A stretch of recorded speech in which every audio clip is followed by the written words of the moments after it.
Morning. How are you? We're gonna get started.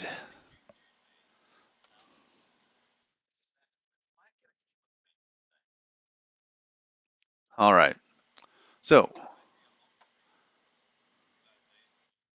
there we go. I'm glad you're doing well. I'm glad. How's the light today? Toggleback gave me some tips. Got the light pointing at the wall now.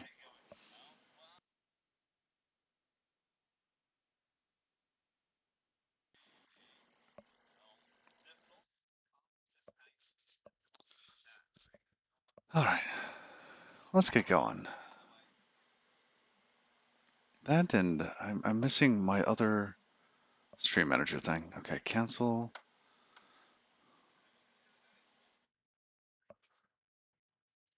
Oh, yep. I got these.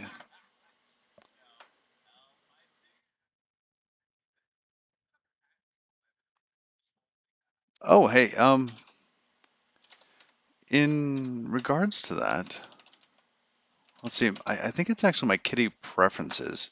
So if we come in here, I think I've adjusted in Kitty the colors. If we scroll down far enough, hopefully we'll get to the colors.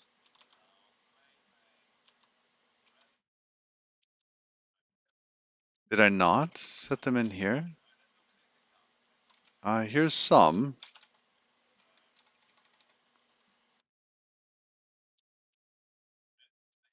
Yeah, yeah. I just set them in Kitty.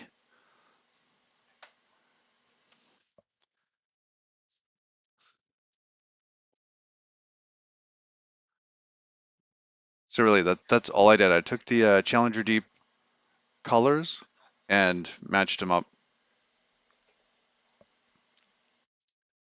There's you can do this in pretty much any terminal where you can set the colors for these.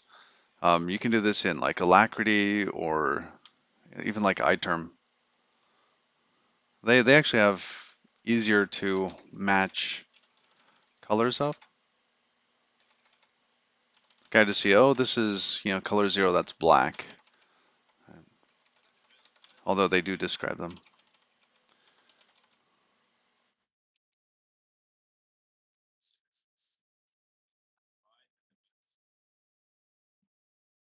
Yeah, I'm trying to dial in the lighting here.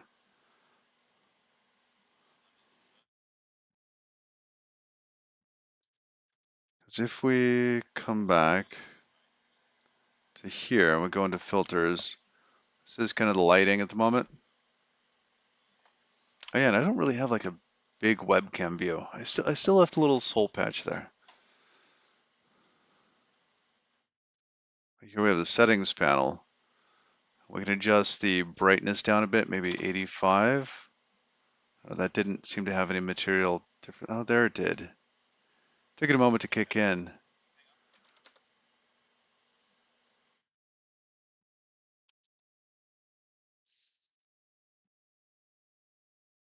Hmm.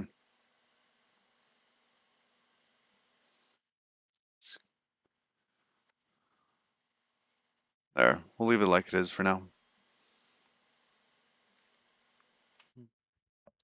All right, we're done with that.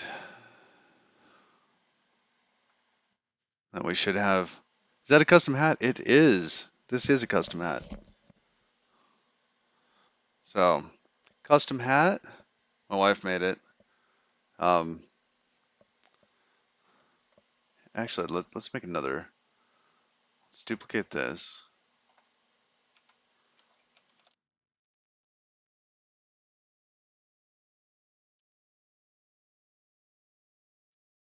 Do that. Oh, there, my hat here. All right. Actually, that's gonna, no, that's okay. All right. But the other reason I want to do that is because my wife also made these gloves. Little fingerless gloves for typing with. Is my office can get really cold, hence the hat and the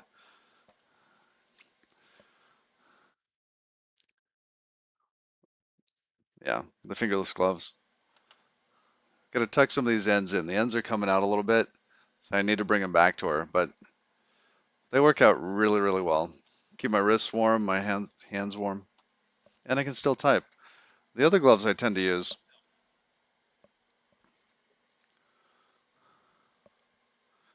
are these they're kind of thin. I don't know, they're thin, really thin. They got some camo on them. Oh, the green screen is getting picked up there.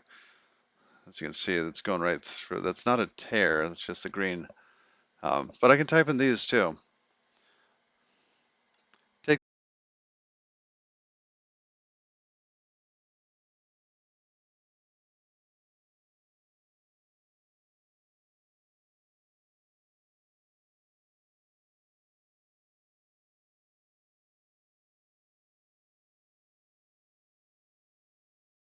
that down.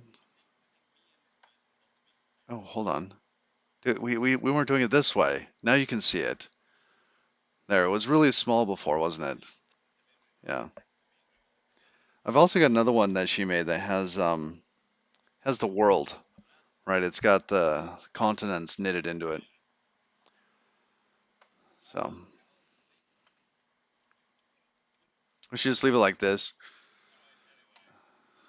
Code with that in the background.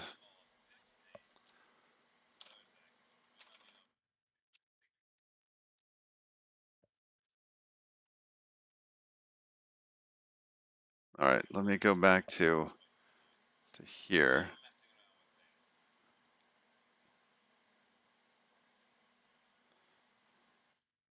I moved stuff around in OBS. Now I can't find anything.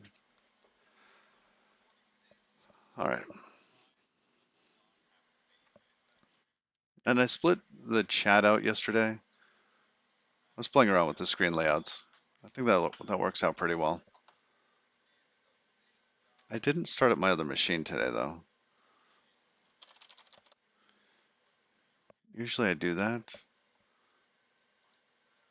Yeah, it's not happy. Oh well, we'll leave it. Okay.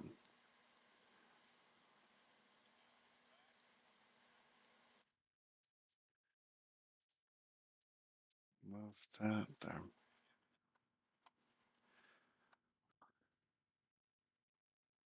So we're gonna go into let's see, where are we? In this piece, we're actually looking to get the data coming back from the server all the way to the client. So let's wire that up. We're on the client. This is actually connecting to Twitch. The names are lacking.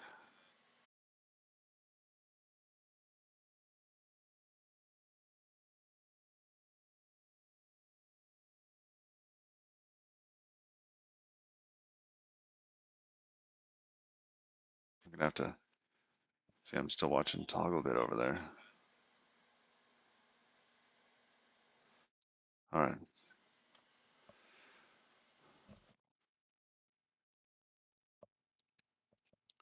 Now,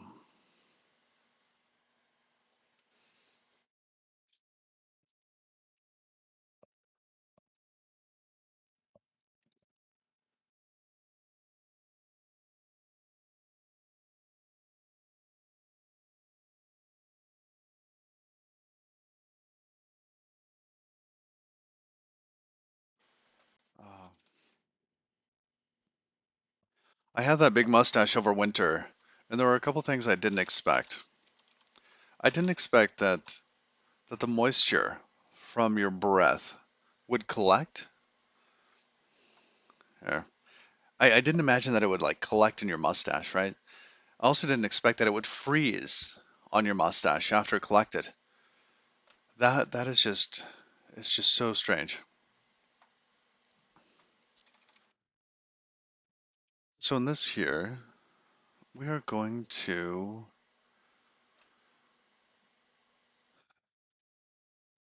match this up. What are we gonna do? Here we have main. We're blocking on app. Okay, so app is really our main.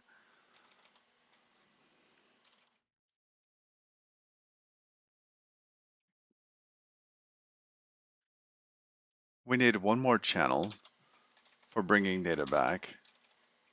What is going on there? Oh, Vim is drawing one line off.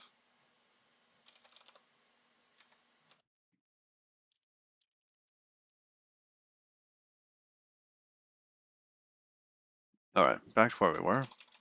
I think it's because it had 3 lines down here somehow. It was just a little off. Okay. Now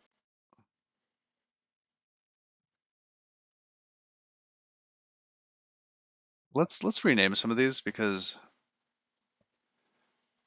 I imagine it as outgoing and incoming, like for the whole system, right? The system takes data from the user, sends it out to Twitch. So that's going out, coming back from Twitch is incoming. It's weird to have like an incoming TX and incoming RX, but I think we'll understand.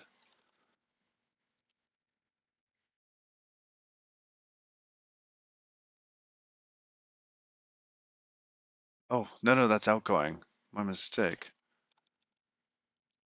Because it's going out from the user.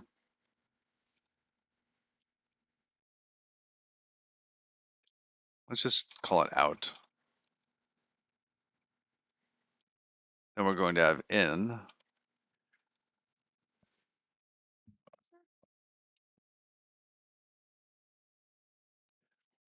Give me just a moment. I need to help out with some 50-pound bags of feed. Be right back.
All right.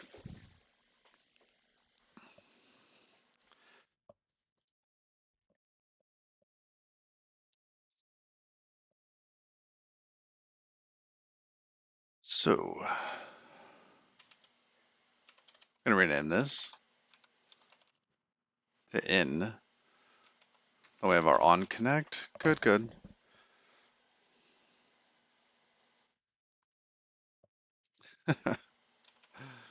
All right.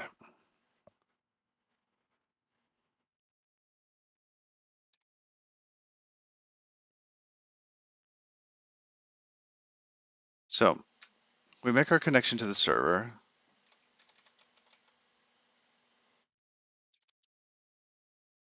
Wait for incoming connection, yes.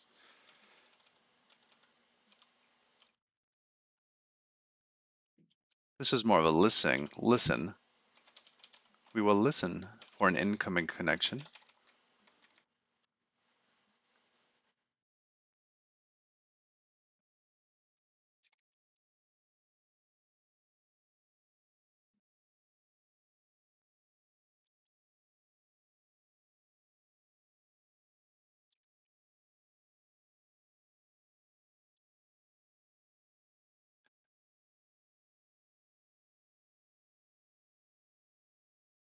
Where did the rest of the code go? I think I was in the middle of changing something. I was extracting out some of the TCP bits. So you can see we have client stream. Oh, funny. Okay.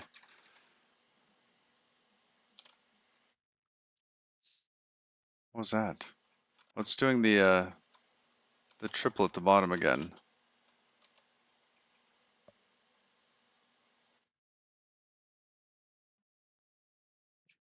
Look at that.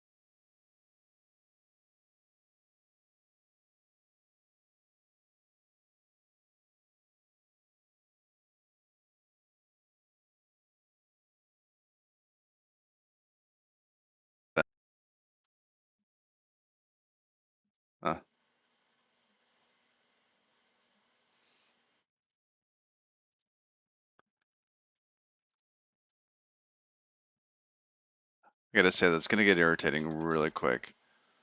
How do we fix that? And what caused it?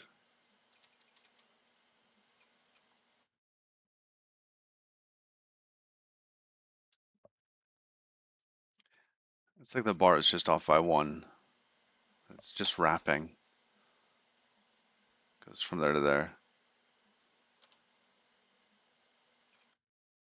If we put it into these other modes, it seems to behave okay.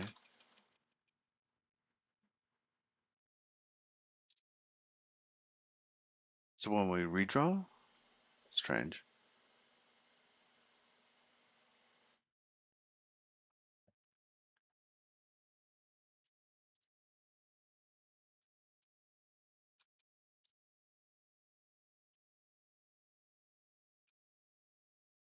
Wow.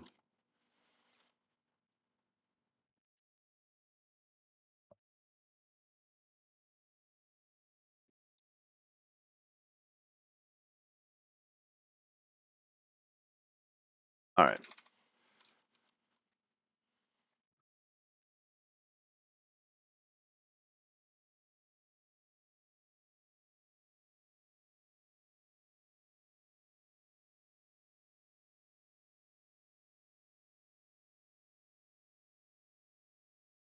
Yeah, see, now loading is fine. When it happens, let's try to figure out what happened just before that. We might be able to give them a bug. All right. So we have those channels. We listen here. Now we need to start a number of things.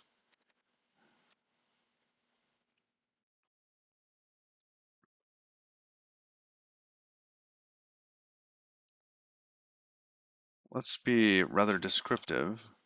Client has server, which is really not very descriptive at all.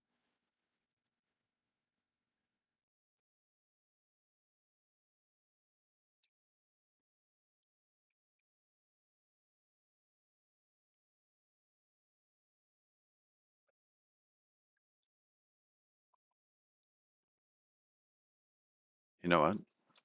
This actually needs unbound, this TCP stream, right? So normally what we do is we would start this, we would wait for it, right? We'd start this up in its own task.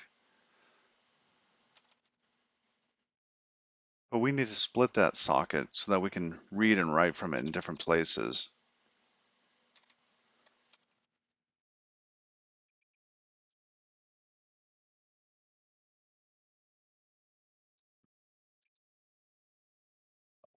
We will split that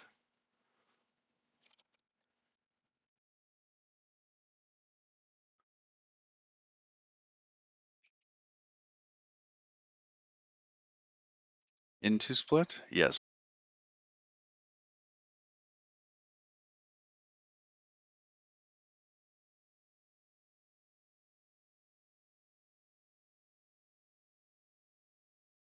the cost of a heap allocation. That's fine. We are fine with that.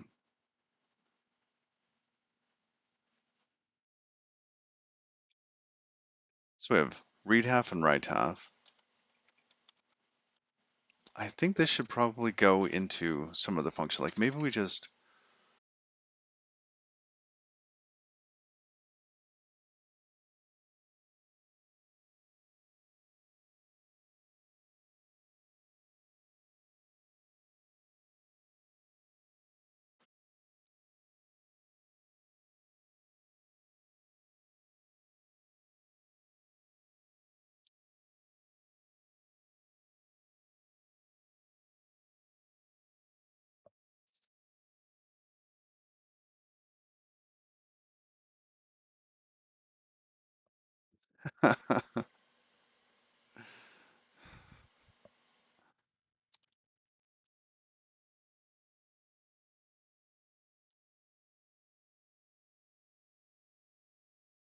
The server is actually going to be the one that does this. So we're going to take the TCP stream, which we will split in here. We also need the RX and TX.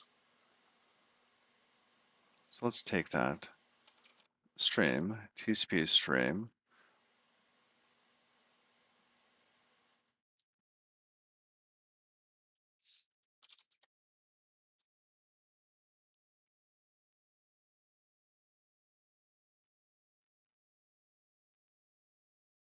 That's outgoing. Incoming. Uh-oh.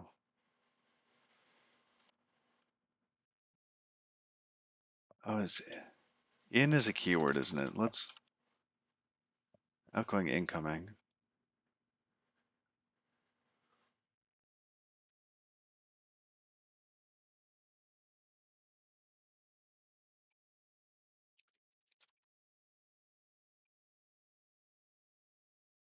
We want an unbounded receiver, and this is just going to be bytes.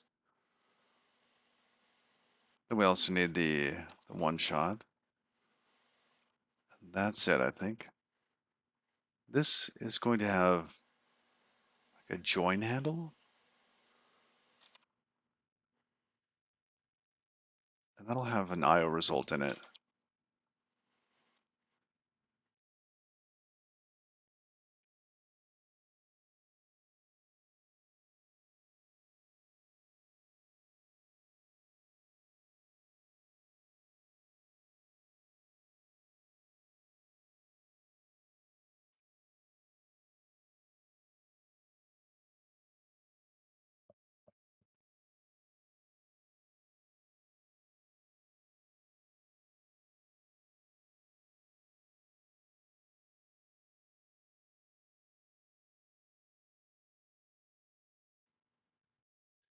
Okay,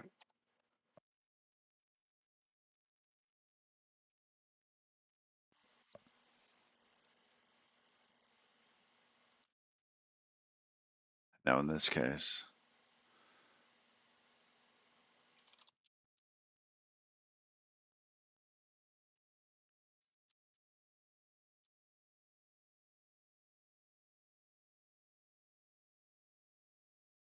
actually, we're going to do this slightly different. Async function, delete that, okay.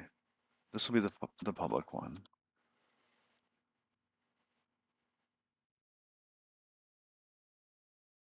Because what we're going to get back is going to be this handle, right? Now let's finish this up.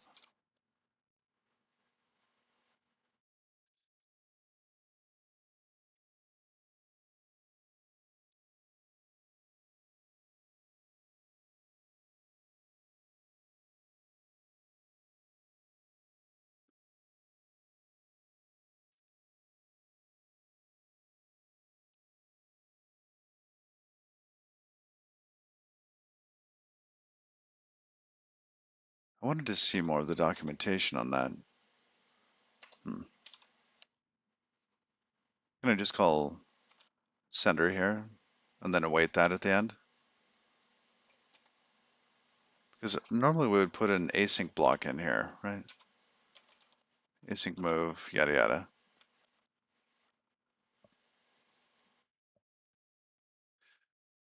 That just means that it's a future. So we just return a future here. So send TX on connect TX, which is outgoing, and the stream, which we will split before this.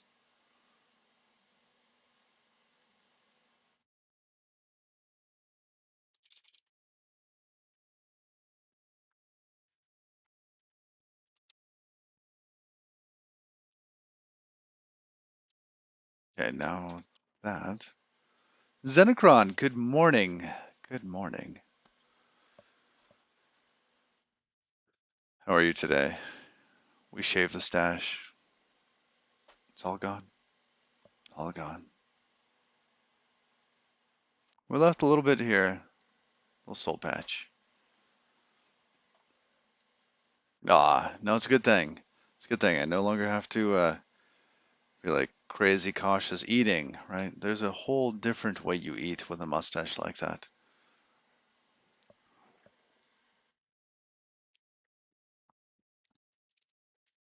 Taking a drink of water. I don't have to dry the stash. Or I don't have to use a cup that supports it directly. It's it's cool and it's not cool at the same. Like it was neat to have that mustache for a while to experience what that mustache takes. Um, but there's just so much to it, so much. And I found that I had trimmed a little bit in the middle, and those hairs coming down and poking my lip actually caused me to play with it quite a bit more. And that was kind of the tipping point, because then I trimmed it a little bit more and played with it even more and trimmed it, and well, here we are. So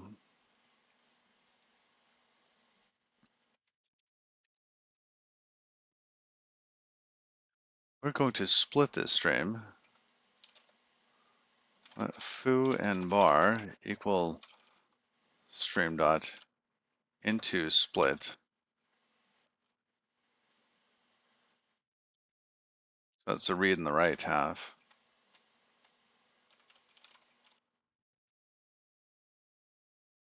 Because we're going to be sending data back.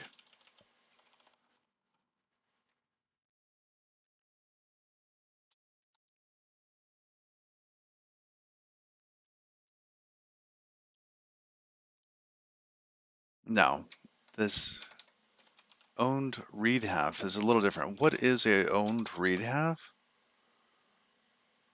Let's see, where are our docs? Was this not, I didn't start this in Tmux. Oi, be right back. Oh,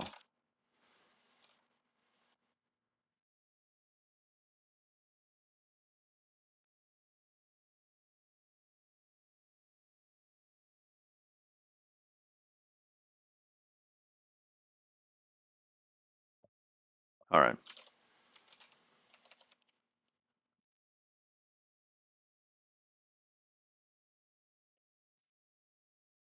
there we go.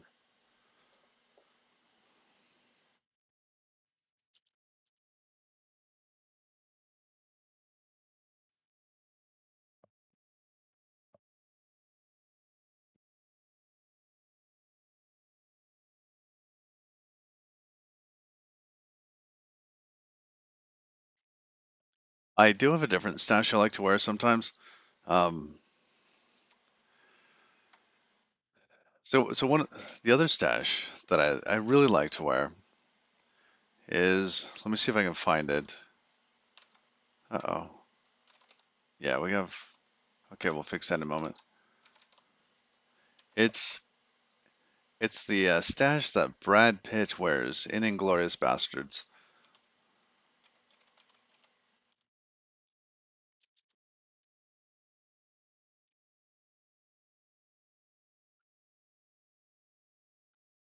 It's like this very kind of, it's thinner. It's like that stash. That one I can do,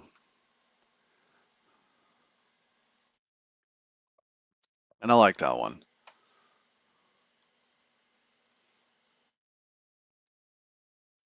So we might see that one. I almost did that today. It's like, no, no, that'll be here pretty soon. It doesn't take long to get to that point.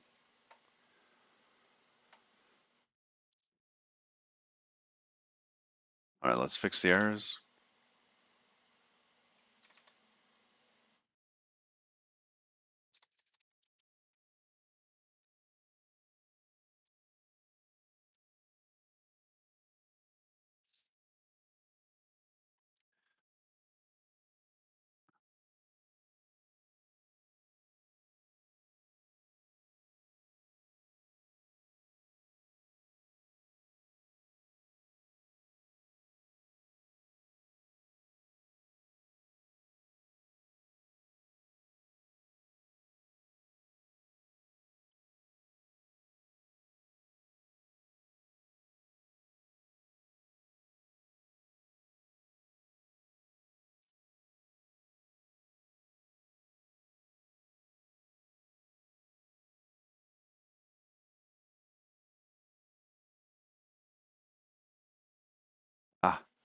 Yes, this type here is going to be packet, and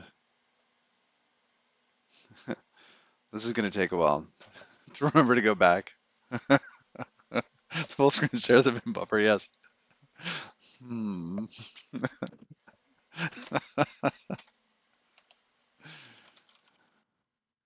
That's going to be packet, and this one is going to be bytes.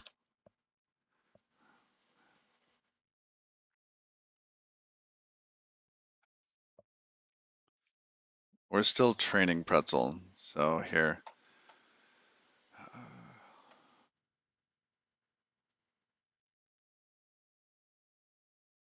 I mean, this one's all right. It's not a thumbs up or a thumbs down.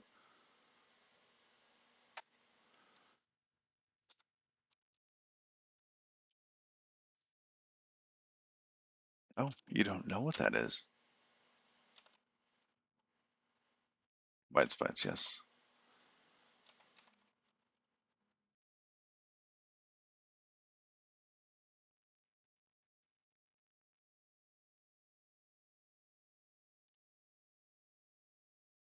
All right.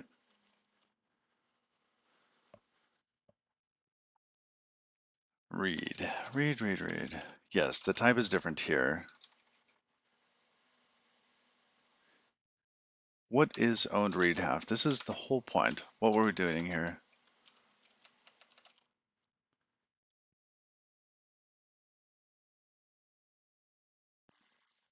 I want to know what type that is,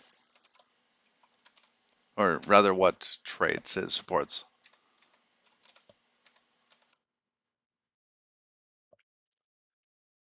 There we go.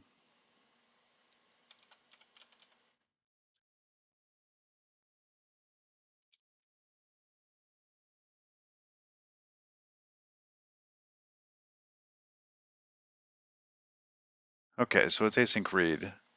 We can work with that.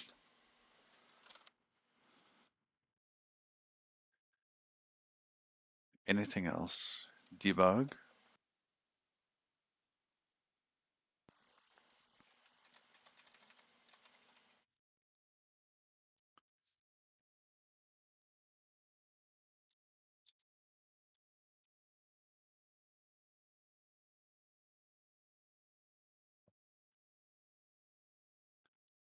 Sounds like it's strained. All right, read.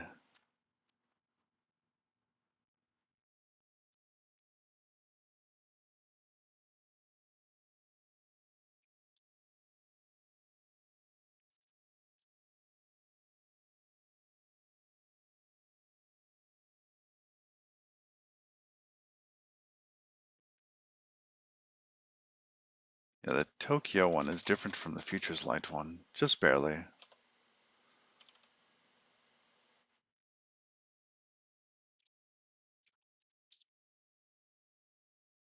Oh, consider further restricting it.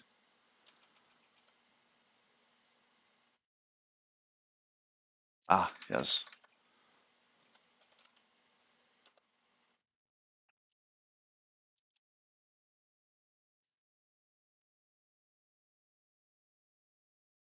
good. Now that works. Let's see, let's just take a look. Read the packets.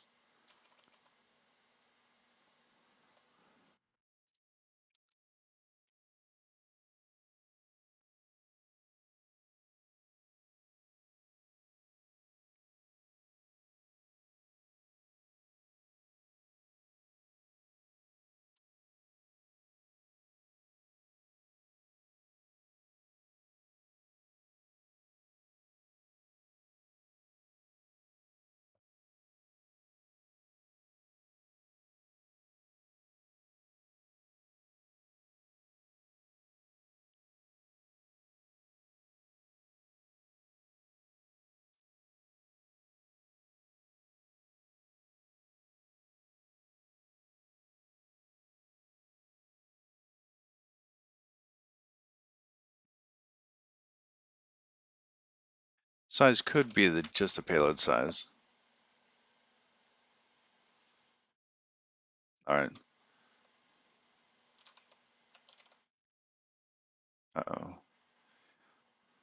might need to move a goat. We know it takes about 6 minutes. Like literally, like move a goat. All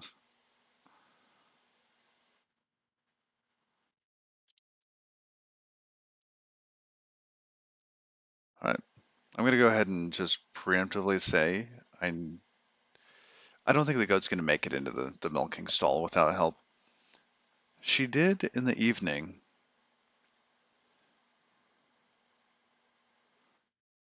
All right.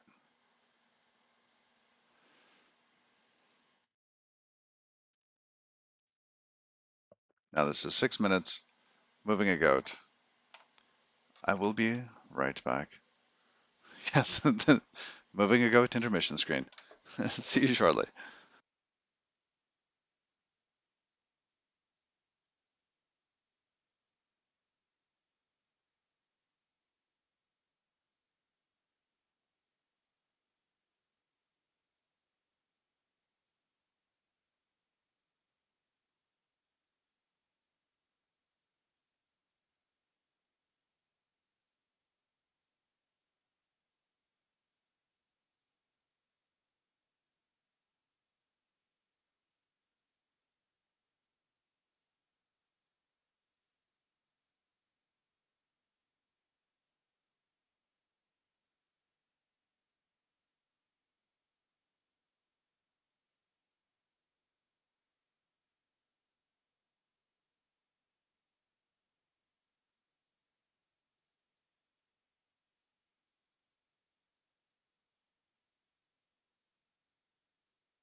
Oi, okay.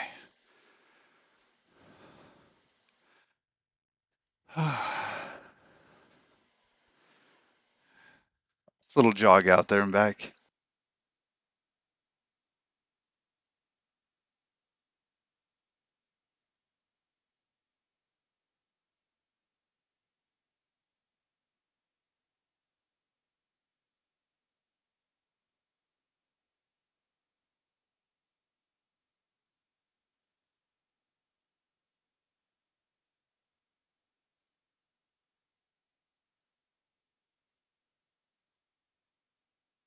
Tea time.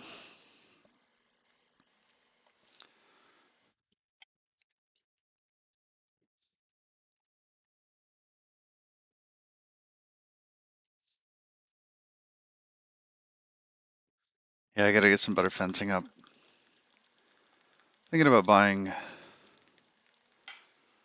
don't know, 400, 600 feet? 600 feet of what they call a pig panel. Which is kind of fitting because sometimes I call the goats pigs, especially when they just get so greedy over food. It's not like they're starving.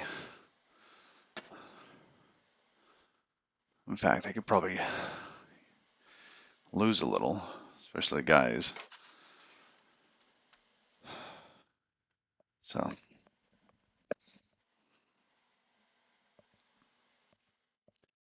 all right. Then I need like some quick key to switch between these cameras. Wonder.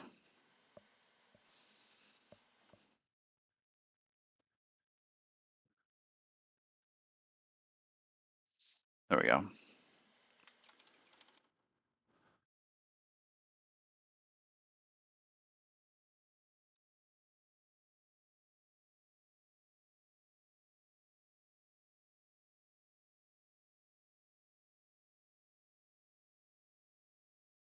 As these guys, Oklahoma Fence Company makes.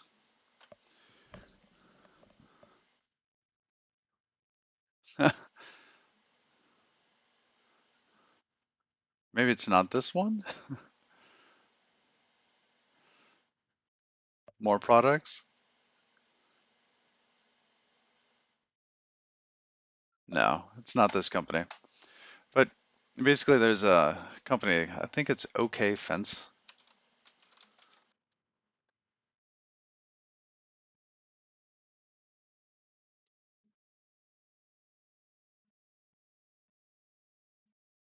field fencing.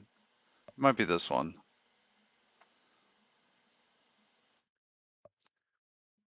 But basically, there are some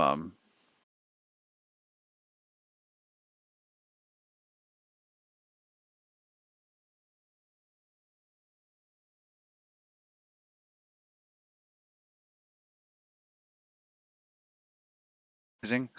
So yeah, I also have a tractor with an auger.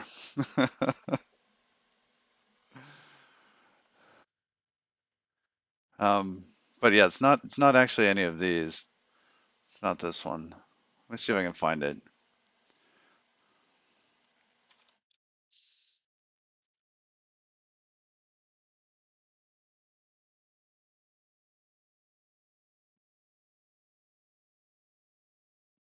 Yeah, it's a hog panel.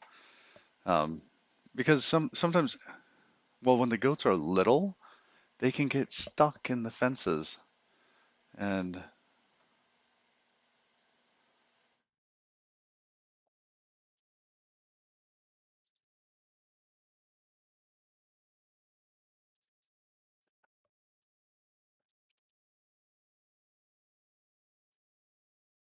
here, found one here. The site has some, whatever that is. But you can see that they're closer together on the bottom.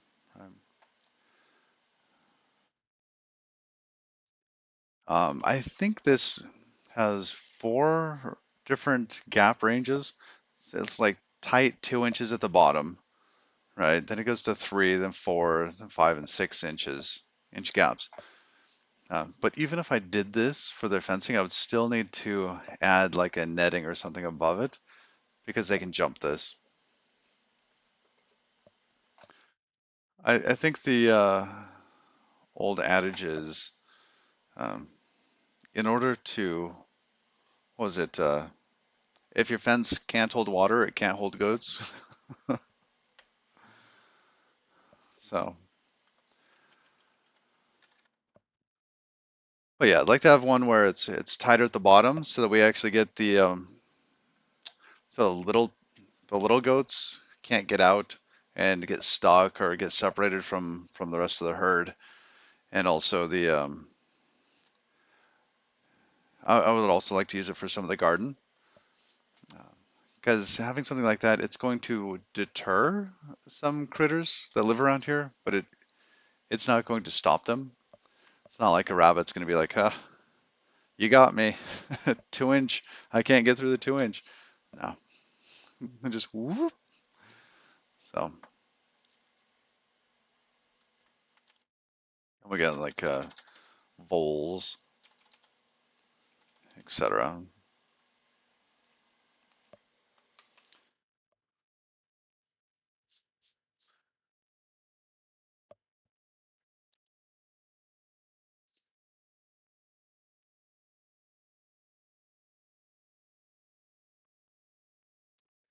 Or oh,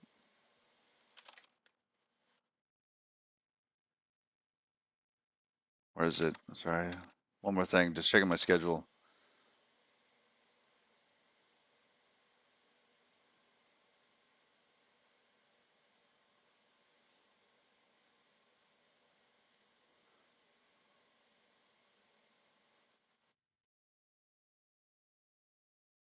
What is this? Sorry, I'm looking at my schedule and I don't recognize something.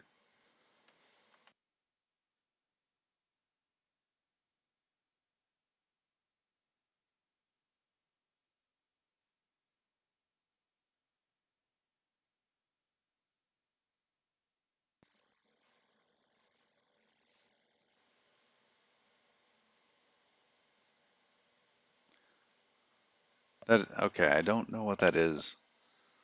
We'll see if I have to. I might get called into something.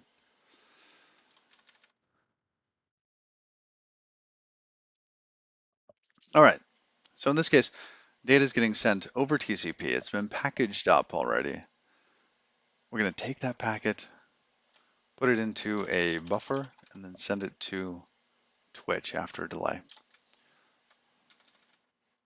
So here, bytes mute with capacity, etc., etc.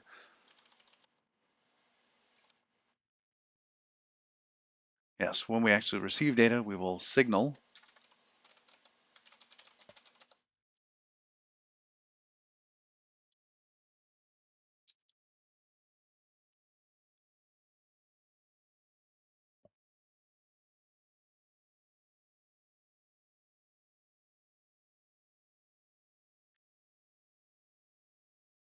Push them, push the bytes. All right,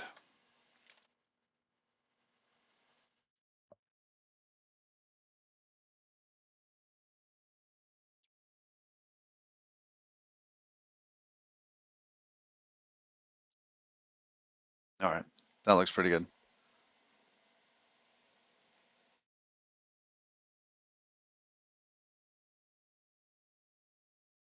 Whoa.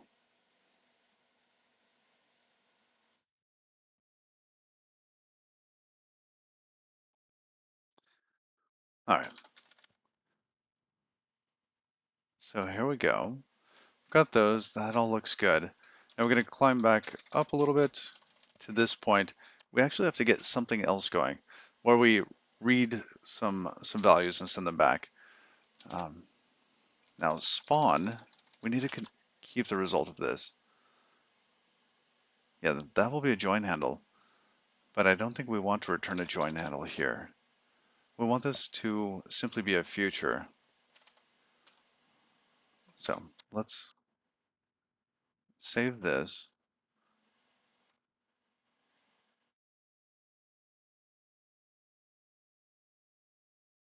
This is going to be send handle.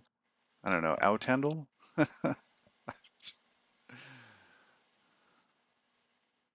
This is read handle.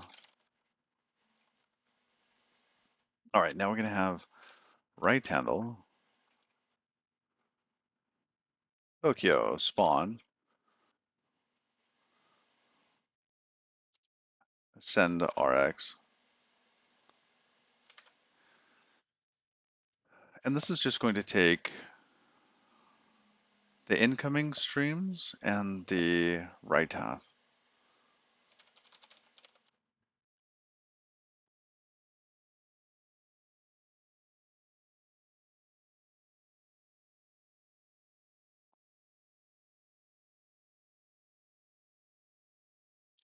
Okay.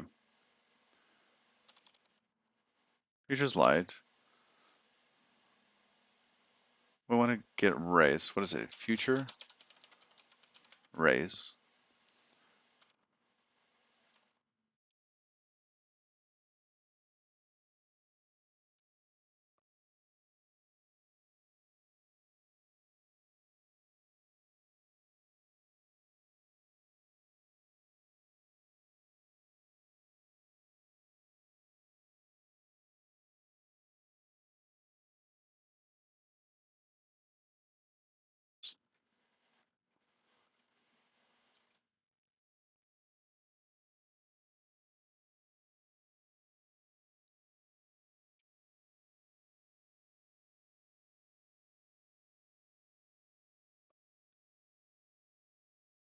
It's close. I should have just typed it out.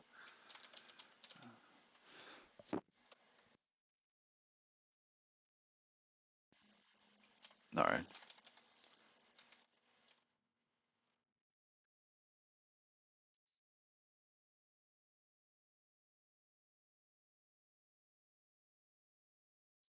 We rename that. Oh, we can. Wow. I want to rename this one too.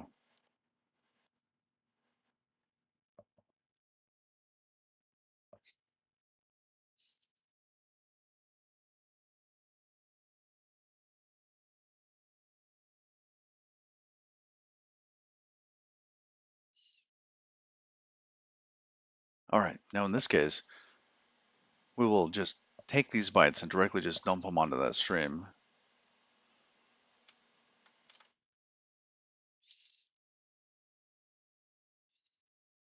While it's bytes,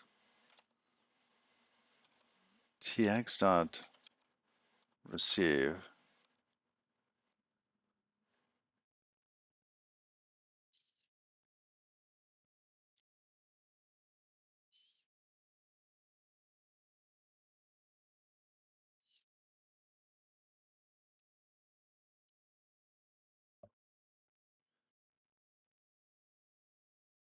write all.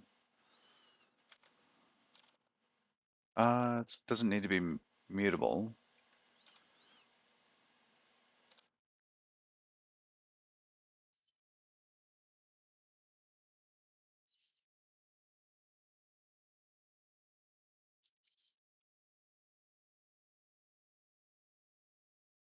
Good, good.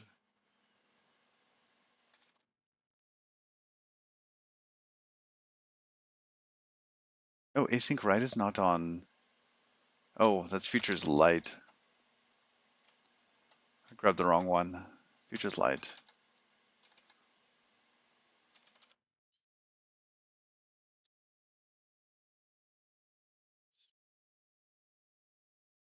Clean up some of the other.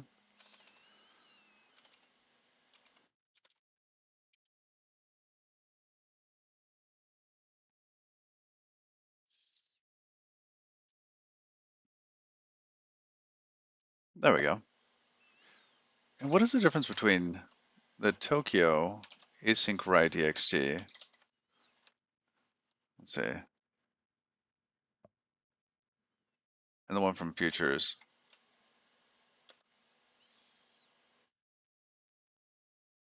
Oh, this one is much simpler.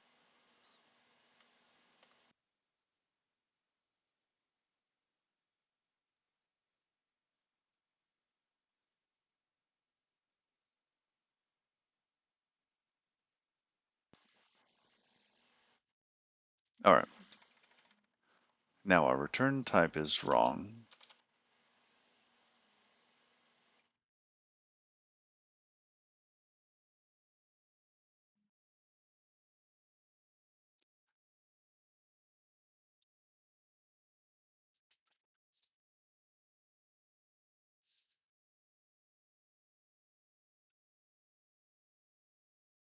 We can await that there. It'll give us back the result. Why do we have a result? Oh, because of the race.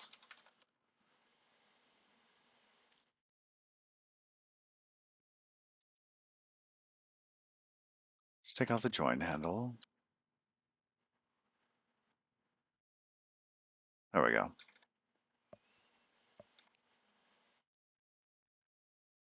Okay.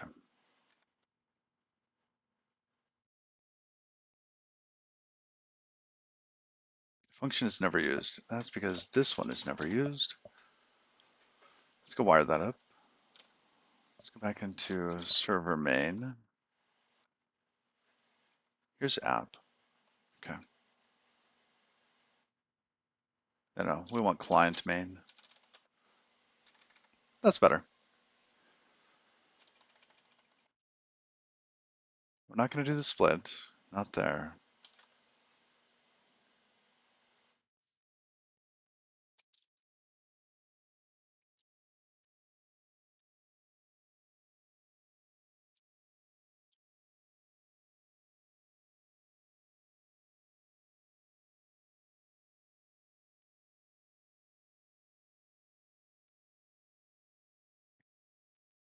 And for this, we'll just pass it the, what's it crate name? Stitch client.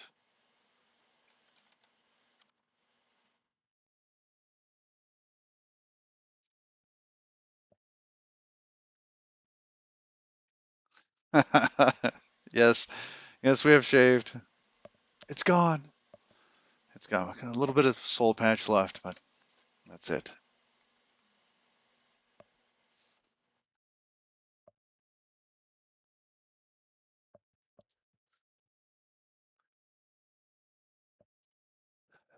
Wife, or did you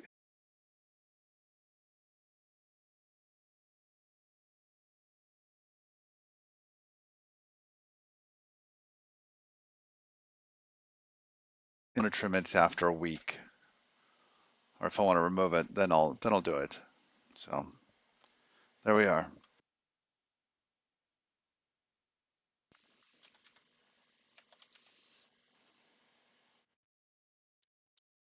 And good morning. Good morning.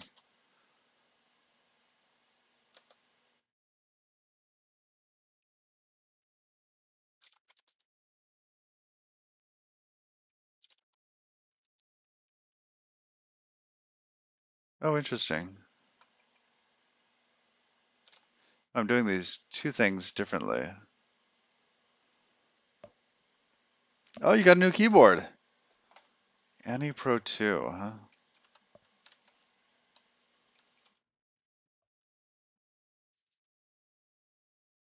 Oh, shiny.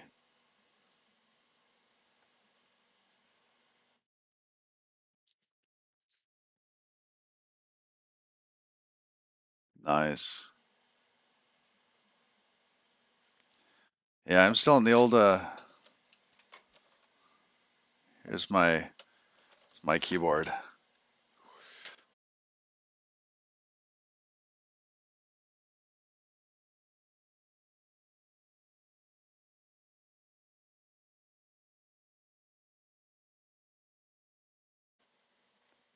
Yeah, and it still has its non-Microsoft sticker on it. I brought this into the office when I worked there.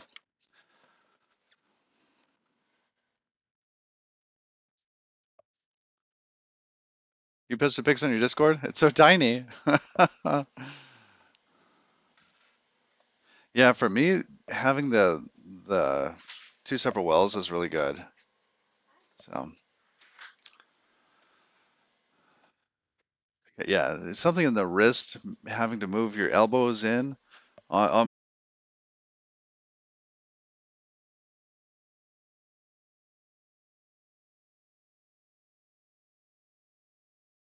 keyboard. What kind of keys did you get? Did you get browns? What'd you get?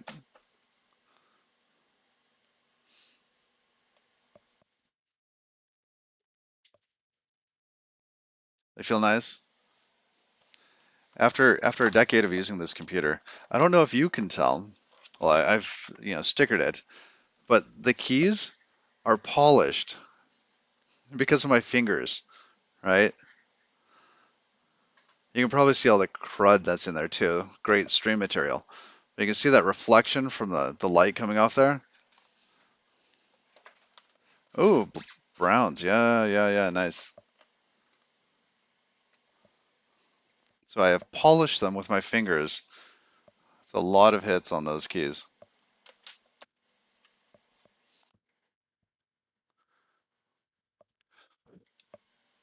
My my other laptops, I've got an old one here, and I've polished through the black, and you can see the clear plastic underneath. Oh, nice. A little bit louder. How's it? But the tactile feels nice.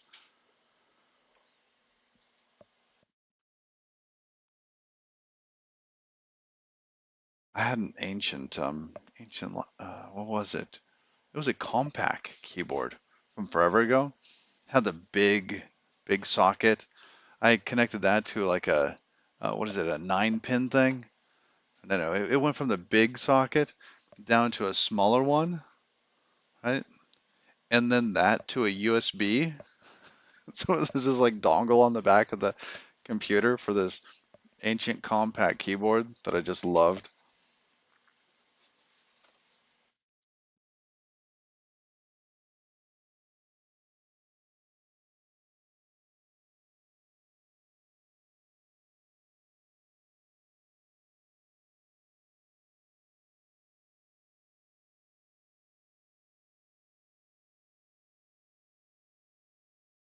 Server. So we'll call it with this stream. Where is the stream? Listener. Oh, server stream. Yeah. Thanks, Duda. Thanks. Um,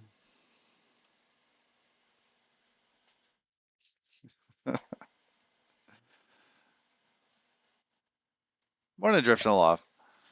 Your WASD keys have that shiny. Yeah. Your keyboard's only a few years on it. Got to get a double shot keys. Oh, interesting. Is it like double textured?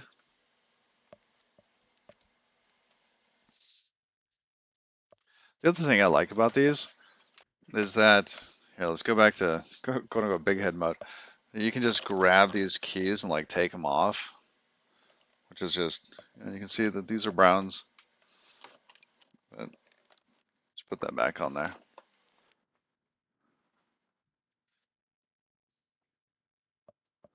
So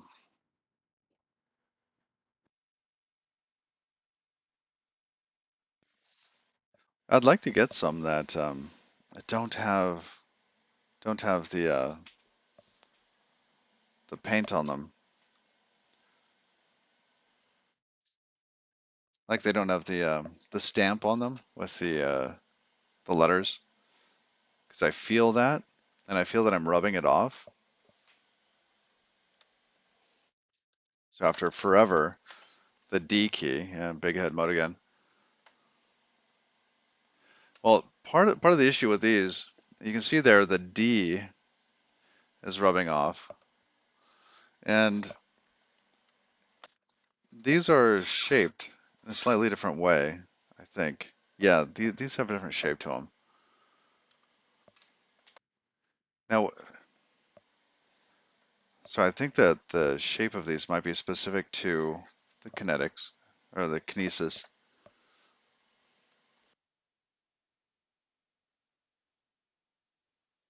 Kinesis ergo or something. Yeah. This thing lasted forever. It's still lasting. What am I saying? Two-step injection molding process? Oh, interesting.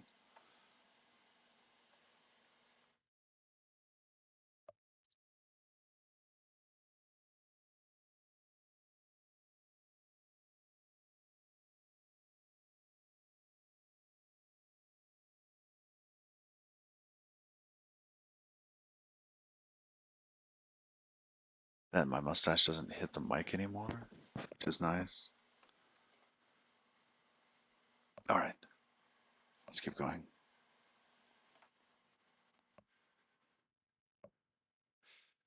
So in this case, we need to pass the outgoing RX followed by the in TX. All right, is that not it? Oh, it takes 4. Oh, and then on connect, yes.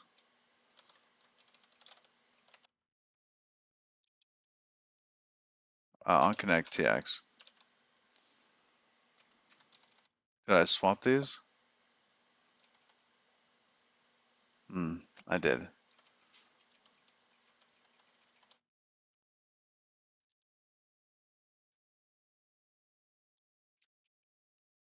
Okay, then that handle there will be processed down here.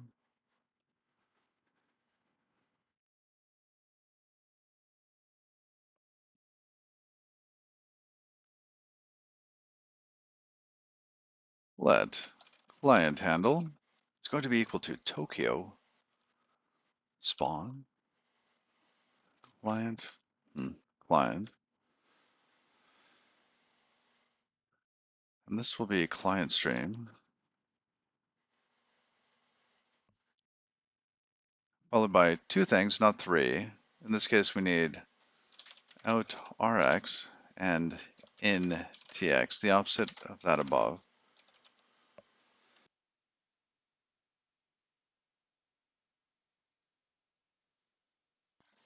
Let's see if the tea is still scalding. Oh, just a touch, just a touch.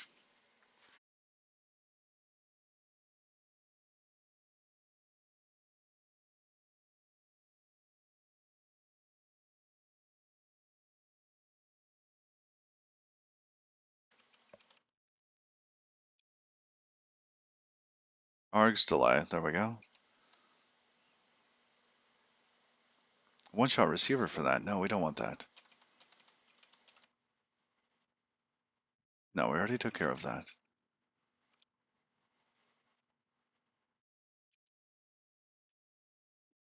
All right, but the client stream, that's a new one.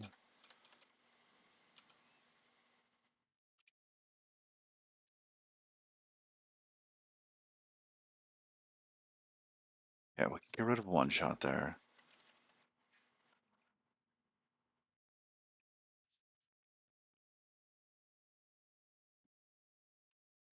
No longer doing the spawn there. Spawn's on the outside. So we'll handshake with the stream. This needs to be 2 different pieces.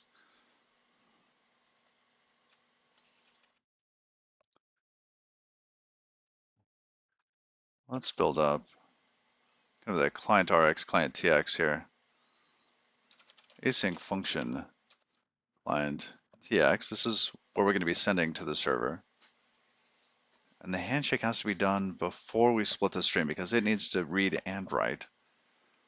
So yes, we will do the handshake there, but we will not give a join handle back. We're going to do it just like before, where we're going to have those 2 elements in here, and we will do the, what is it, futures race, right, with the 2 different values in here. All right. Yeah, so we do the handshake, then we split.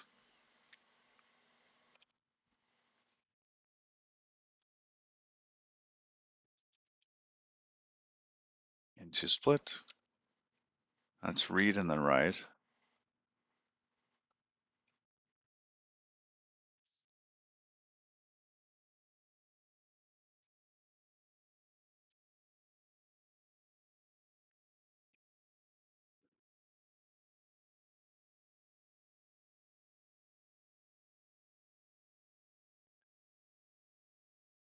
This goes into client TX.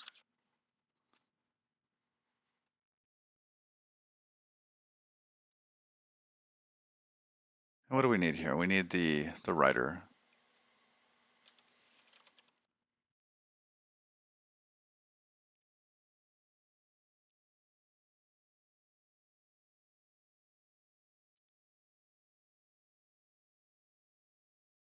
You know what? Let's make it generic plus unpin. What's great about this? Then you can then move it into a where clause. It's just magic. I love that. All right, should return result or option. There we go. This is technically going to return an IO result because we might have errors here.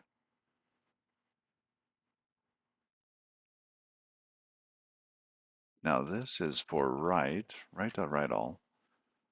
Rx here.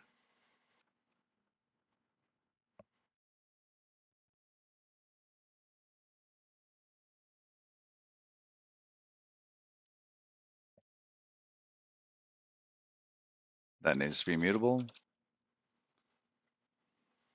What about write? Same thing for write. Yeah.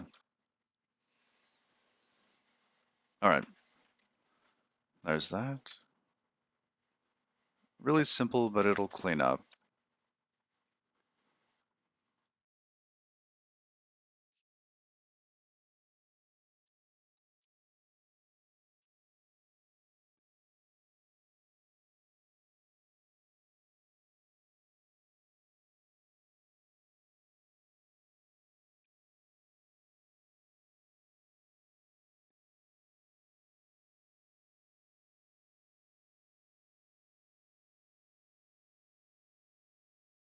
TX handle, RX handle. Ah, no, no, no. Just TX handle. Stop it. Come back.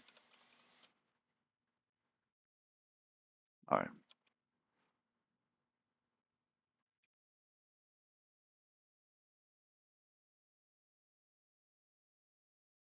Then we will erase, passing those two in.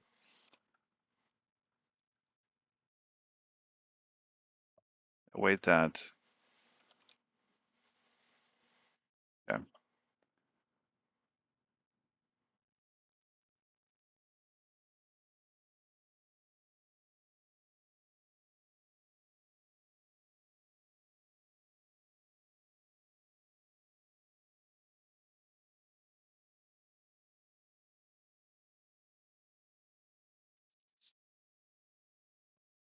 All right, now for the other one, the reader. Async function, client RX. This is R.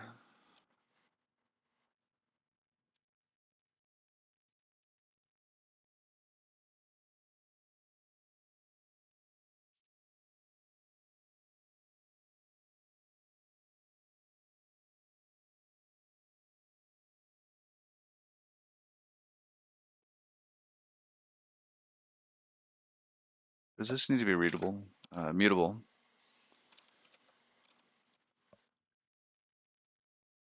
All right. Enjoy lunch, man. Unbound.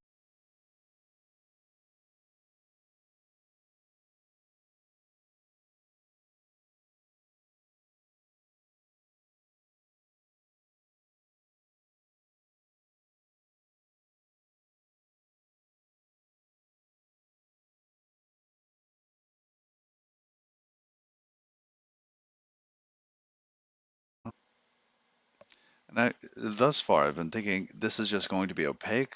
We're going to receive some amount of bytes and shuffle it back.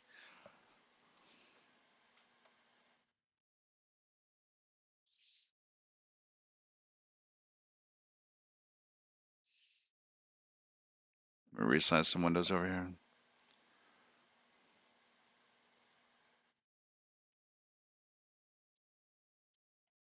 All right.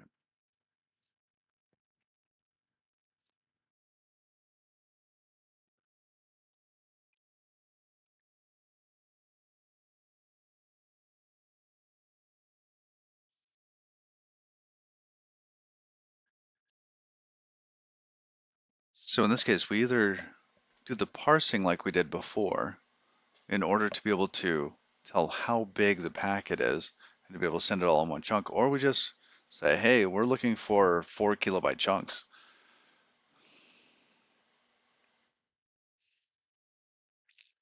I think we should do it the right way.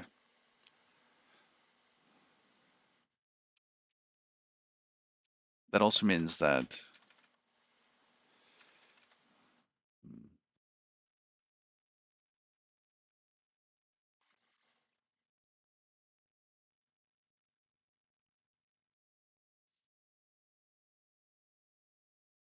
means that server main, it's the Rtmp bits, basically in here. I do not like that this is using async read and write. I think it should use buff, not this collect thing. I think collect works, but I think it's polluting the Rtmp bits.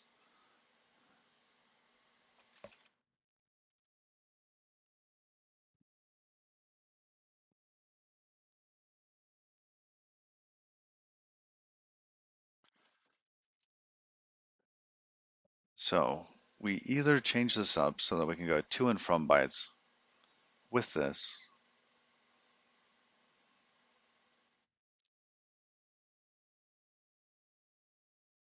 and the whole point of this collect thing was so that we could avoid having to serialize the packets. I wanted them to be in exactly the same state.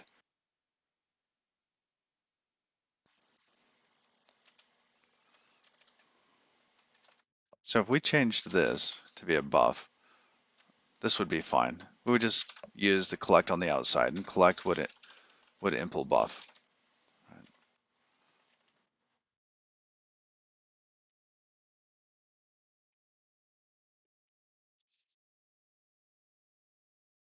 But the difficult one is, let's look. It might not be difficult. It's Rtmp message header, because I think we don't know how many bytes this thing is supposed to be.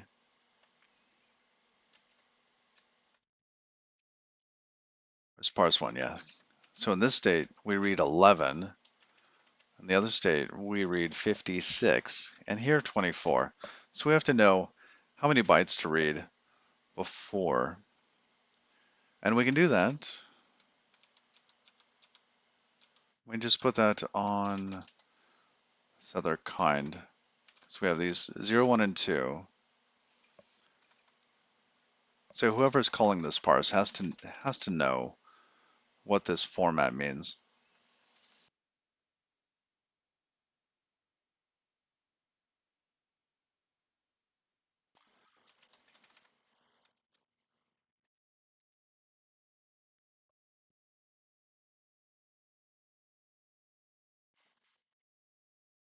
All right, let's move this collect thing out, and we're going to switch that to a buff, a bytes buff. Start with the basic header.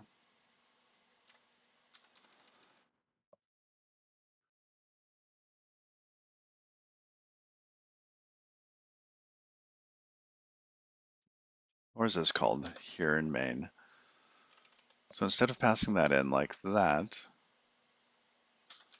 we will say net dot, was it load or read?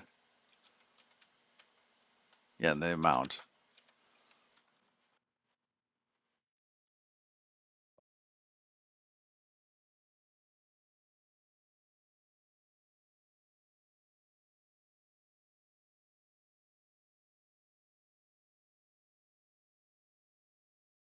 All right.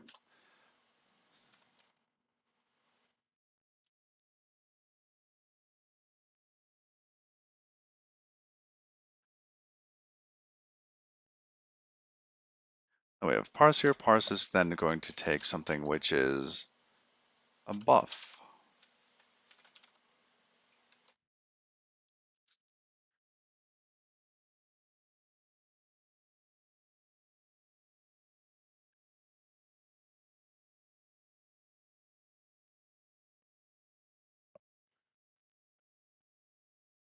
Okay.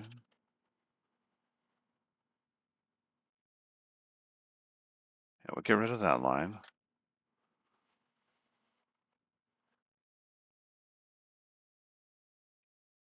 The rest of this should just work because we were using the buffer interface to begin with.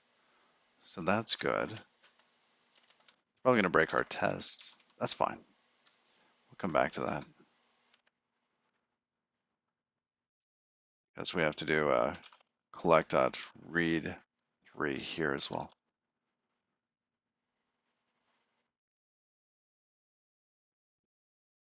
Oh. So read does. Yeah, it's a result. All right. Now let's go into the more complicated headers. The message header. Hold on a sec. Phone.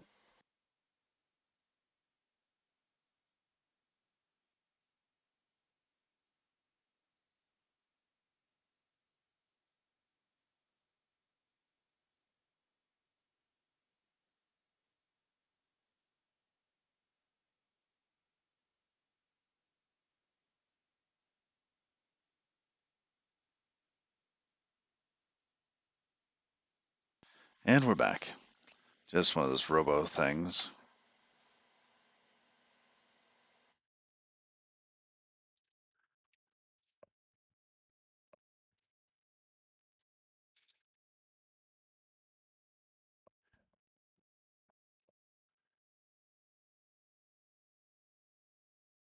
So depending on the format, we'll know the size of the body, how many bytes to load.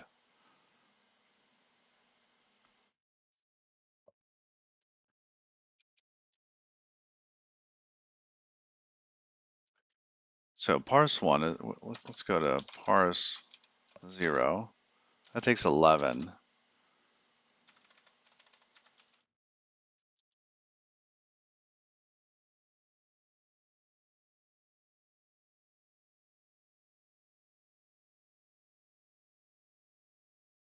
And where do we keep that? That's in, I think basic header had format, because we just import something for format that describes the body size.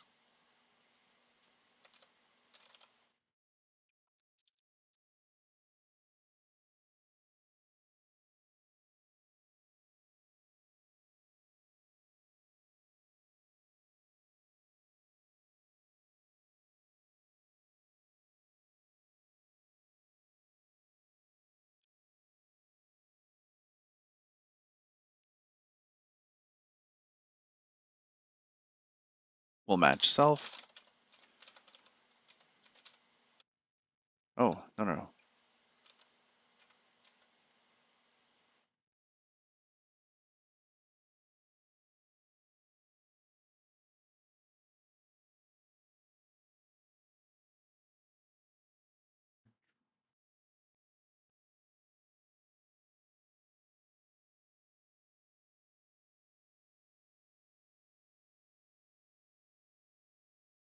All right, then we'll have the types here. Type 0 was 11.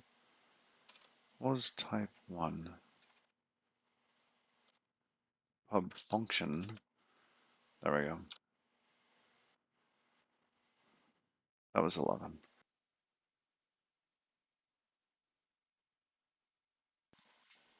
All right.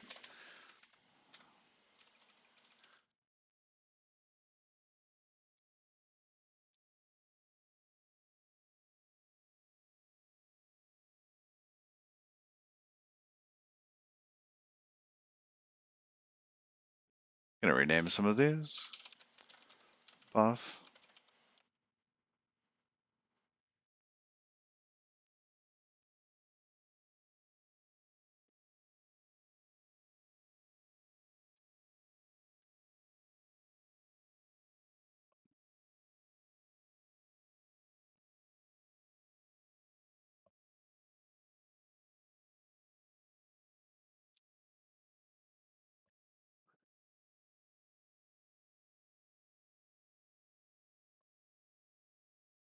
All right, now for parse 1, where's parse 1? That is 56.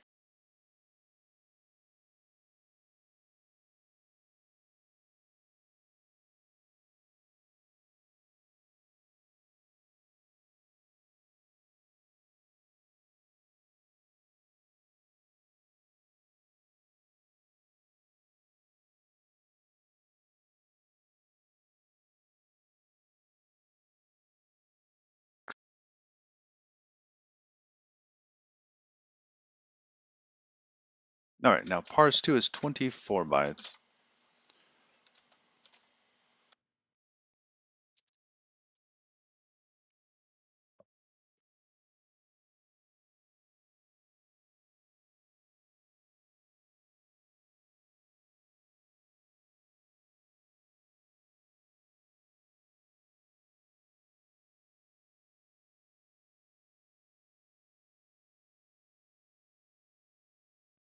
All right, now 3, it's actually 0 because it's the same header as previously, so we don't actually read more bytes for that.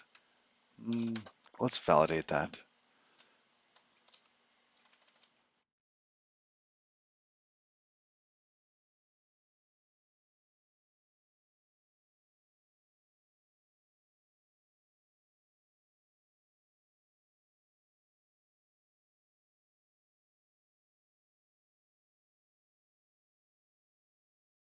Good.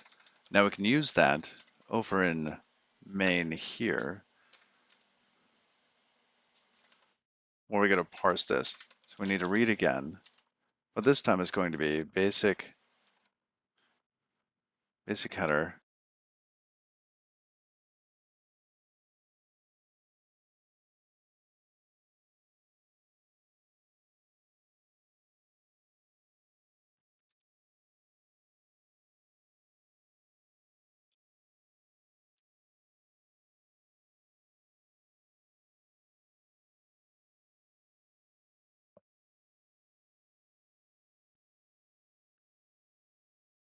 Okay. Now that has cleaned up the Rtmp parsing that we wanted to do, and we could do something that's very, very similar on the other side. Actually, this thing here could be extracted out into some sort of netcode, especially if we wanted to use the exact same thing.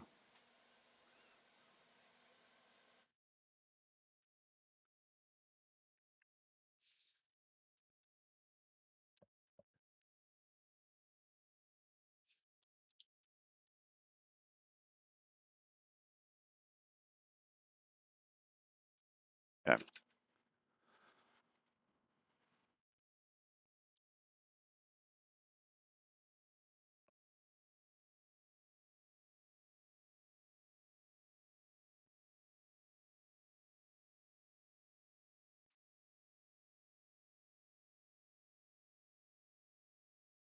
It's really this section here that I'm interested in, because I need to do the same thing. Coming back from Twitch, we need to read this. Here, let's just lock this. Then we end up reading some bytes here. Oh yes, that's right. And then occasionally we have extra.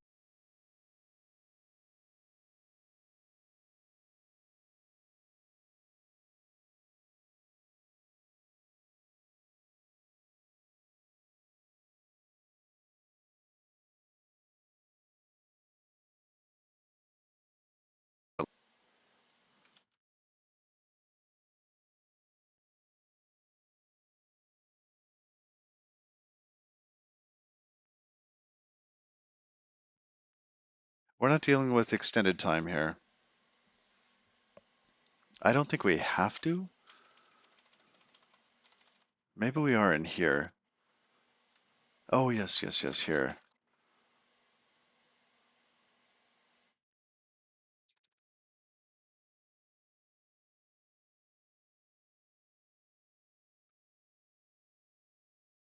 Because this has to be done afterwards. We can't get this. This will fail. This has to be done on the outside.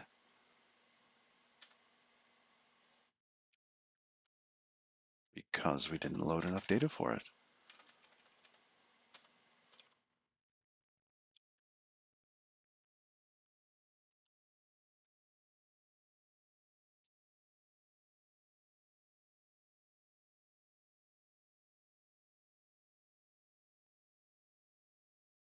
Read 4. The mustache is gone. Yes. The mustache. Where is it? Here. So gone. That and we got a little soul patch going. We're gonna keep that though.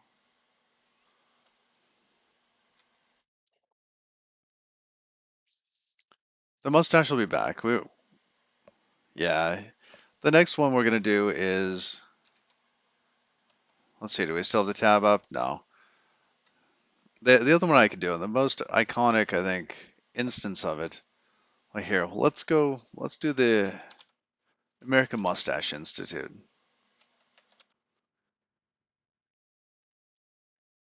He's a soul man. All right, AMI. Where's AMI? Here.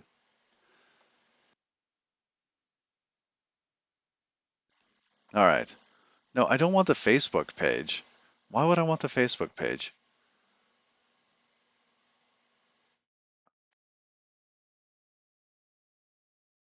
Did they get rid of their website and now it's just a Facebook page? Oh, what has the world become? Like where this is a valid thing.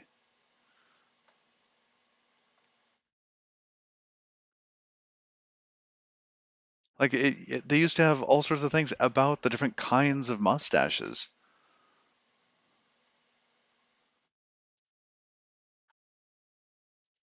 Maybe it's not the right link. It is. It just redirects to Facebook. Somebody has just given up. They've given up.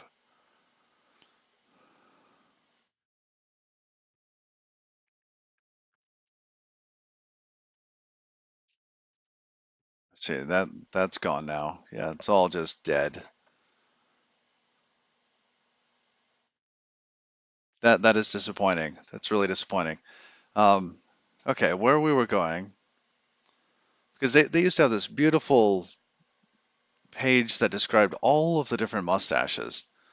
Okay, but here, Brad Pitt, Inglorious Bastards, mustache. This is gonna be our next one. We're going this one. Just that little, just above the lip. We'll do that one.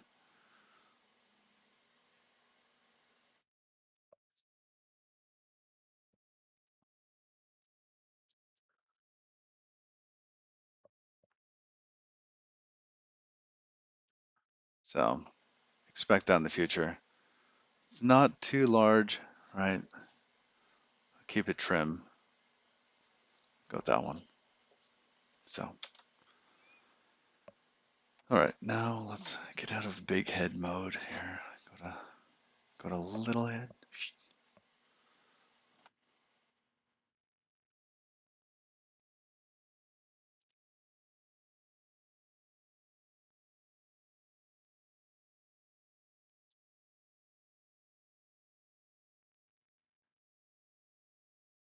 All right.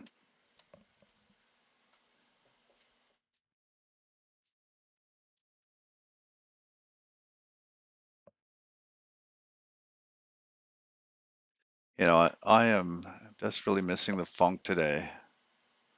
Which station are we on, anyways? Will it tell me? Which one are we on?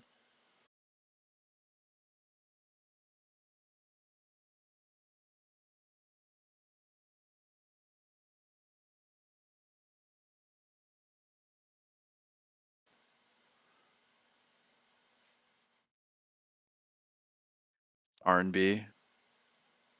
Let's see what we get. I want rhythm and blues. No, we want more up tempo. Try again. Oh yeah, Spanish.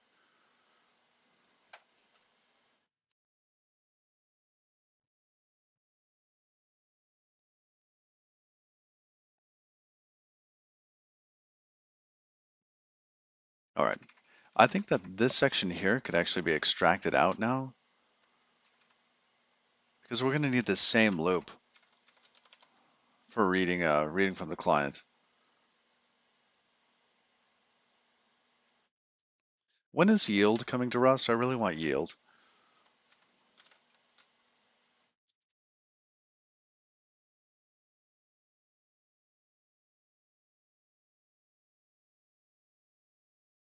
All right, let's extract this function to the net crate.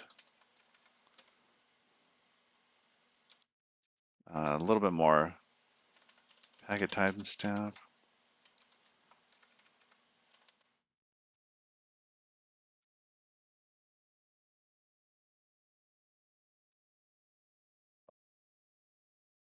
Yeah, generated coroutine function. Yes, yes. Because ideally, I would just keep in this loop, and the loop would yield a value from time to time.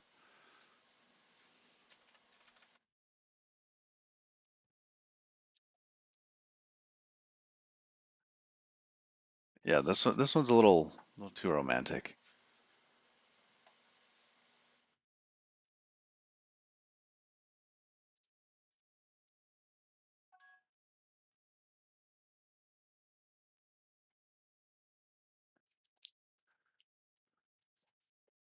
Just put it in a global state. Oh, Quinn, that's funny.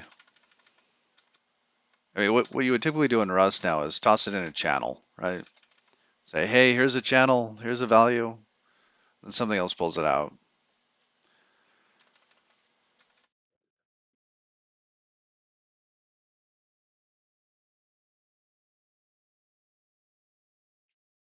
There's a lot of romantic music on this.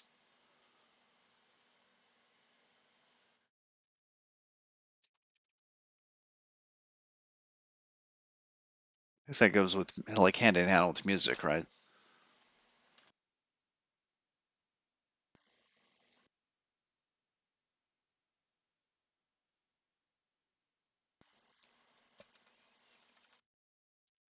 All right. I don't know how much of this I actually want to extract out. Arguably, we do not need the timestamp for the other one, so that's just going to go to waste, but it's not going to be harmful. You know, we need the previous message header as well. It's like everything from here down, we're going to extract into some function.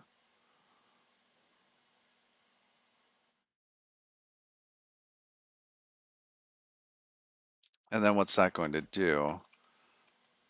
Well, it's going to send it to a channel.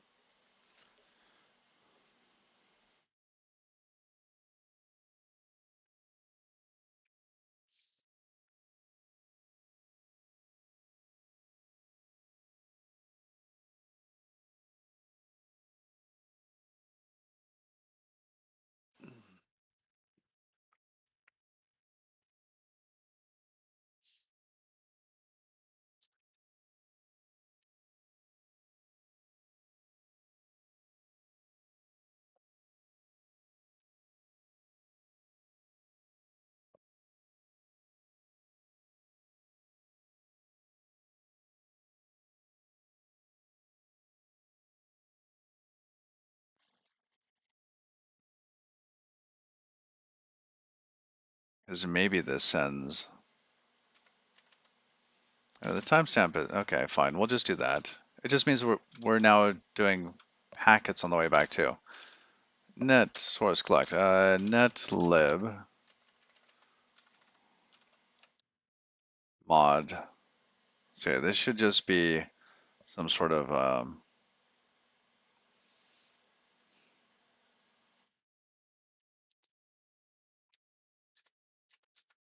what's in packet? Packet is that we could put it in packet. Async function read packet.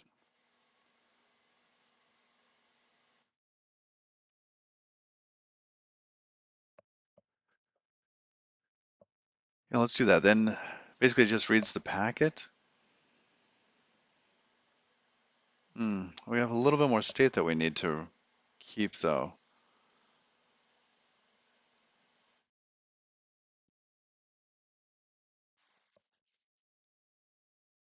All right, I'm gonna try to keep this a little bit more simple.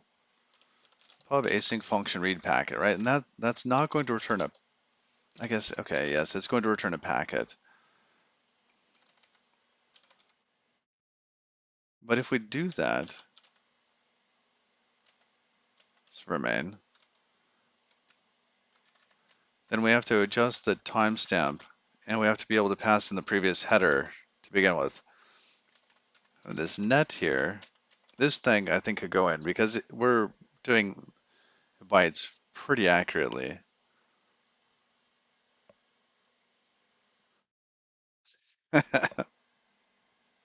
Sorry, just listen to the music.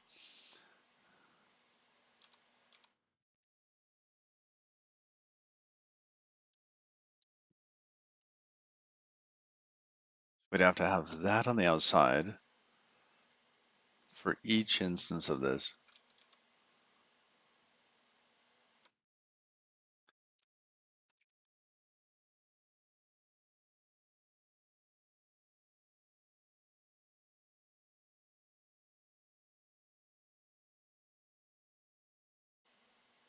We'll have less code copied. Read packet. All right. We are basically going to do something like this.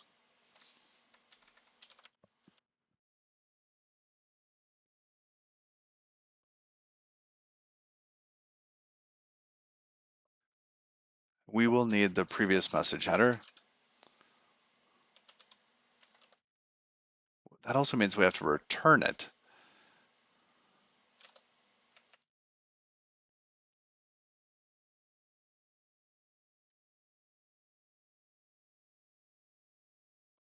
That's just message header.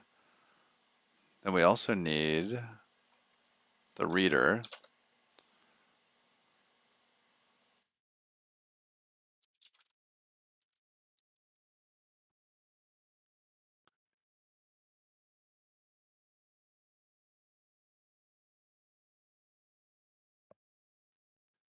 What else do we need?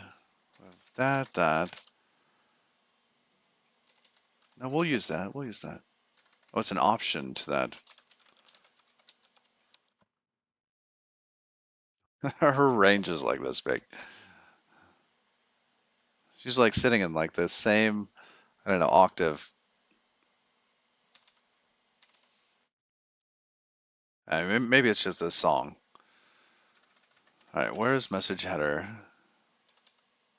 Um, that's an RTMP. Does net use RTMP? Net cargo. It does not.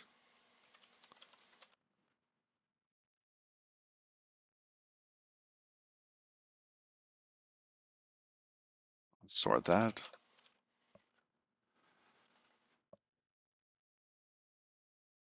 No,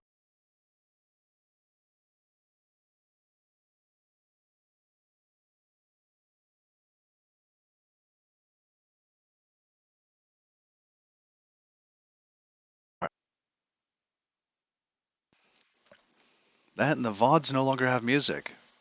So if you like the stream but don't like the music, we have VODs.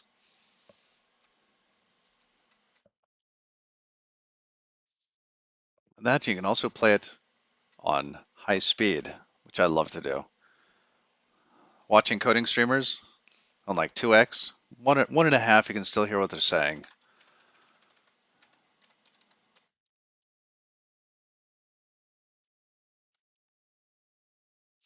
It's a bit too abrasive. Sorry. I mean, funk is like this nice middle ground here. I mean, funk is awesome to begin with, right? Everybody agrees that? Yes, yes, yes. Funky Renegade. Let's start with something else. Funky Night. We've heard this before.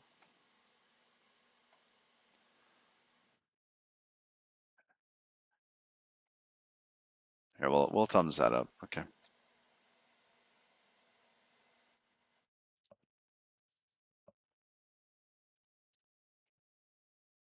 Let's move that over there. All right.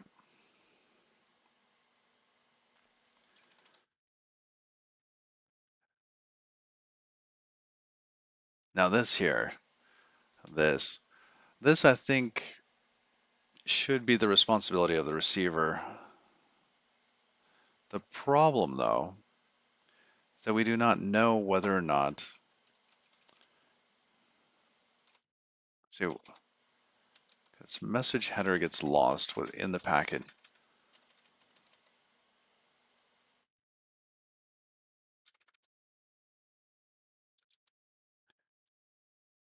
All right, we'll do this. We'll just have that.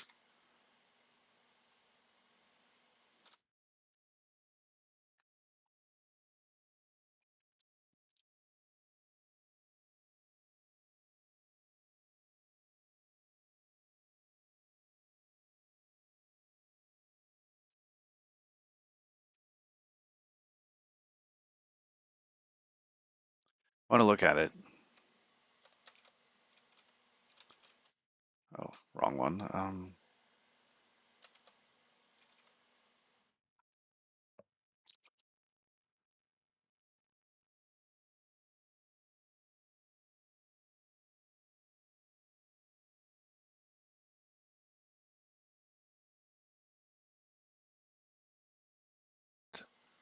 History.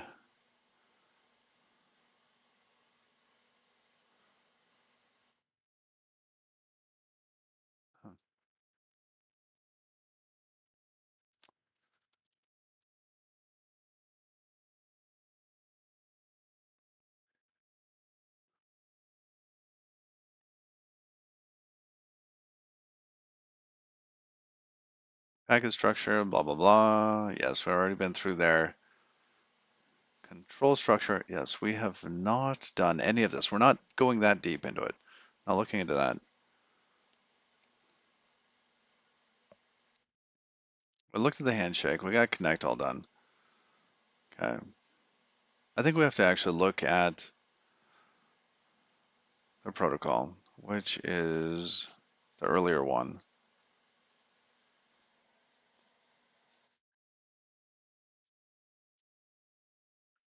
All right. Type 0. That's what we want to know. 14.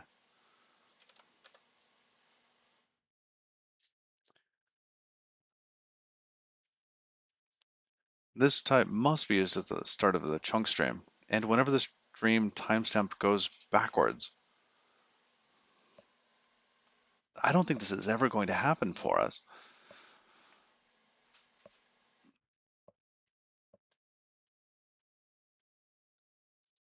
When would our time ever go backwards?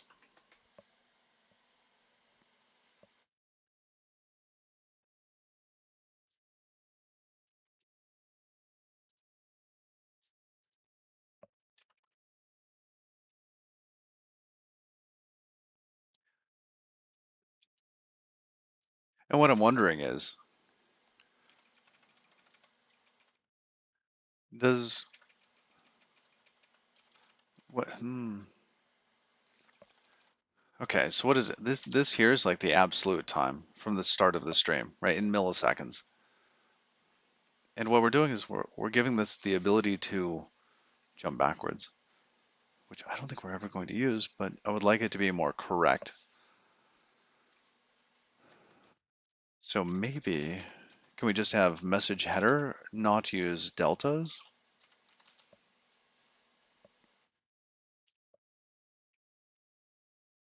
Just pass in the previous version, previous thing. Huh, parse.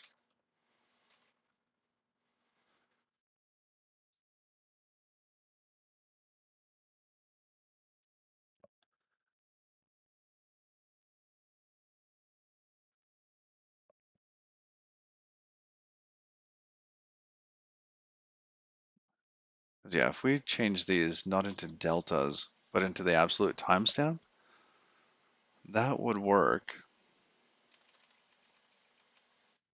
And then if we ever got deeper into this, we would have to know when we're going through these to re-encode them properly. But thus far,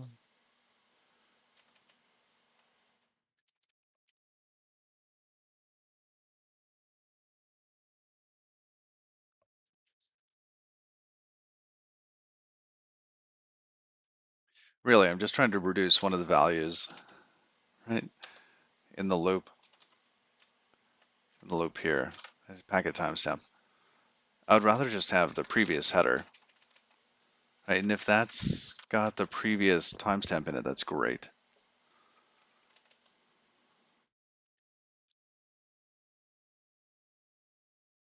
All right, so if we're parsing those,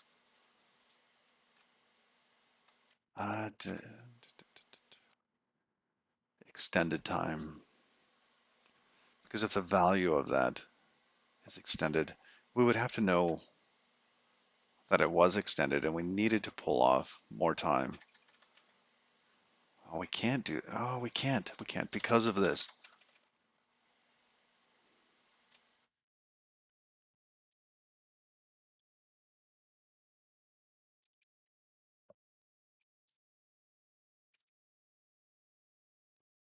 All right, we'll leave it as is. Just make somebody pass that in, which also means we have to return it. So this is going to be header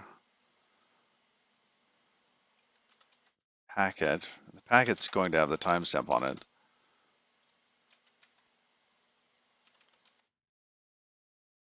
So yeah, I think I would prefer to get the bytes and the timestamp out and let somebody build the packet if they want. Timestamp with bytes.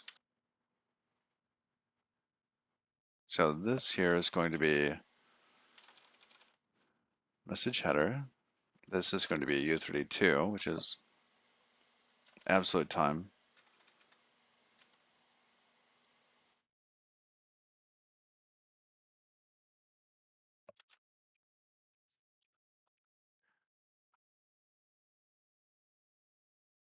All right, we'll just do that.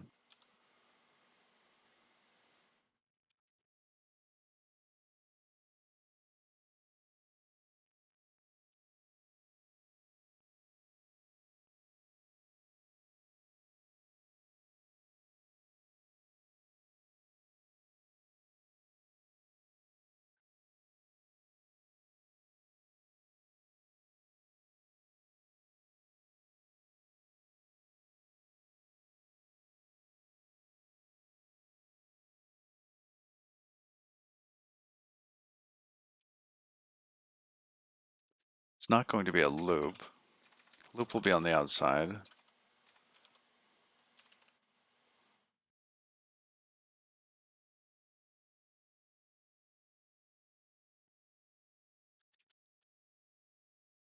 We're also not going to be doing that.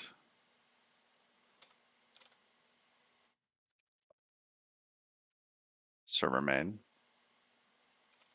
Oh, good. We left it there. We can just delete as we want. We will return the message header along with the packet.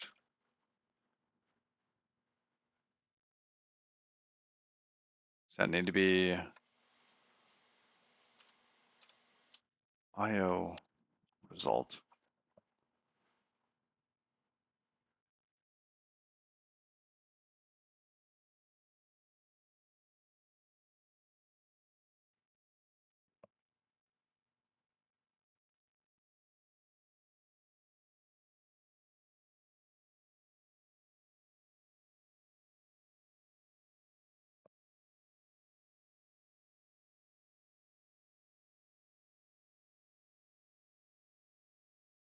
All right, and hopefully we are not loading up more bytes than we need. This take bytes should be exactly on the mark.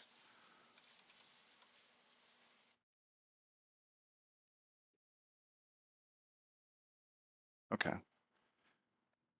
let's use this. Web async function.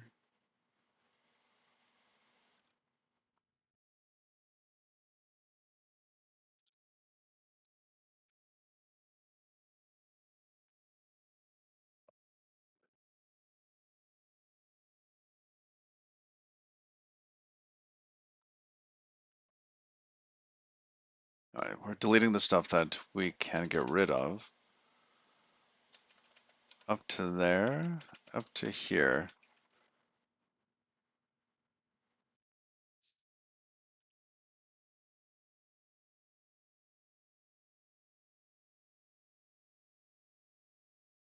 Let's just call it read. Then we'll pass in the values it needs, etc. Await it, question mark, boom. All right.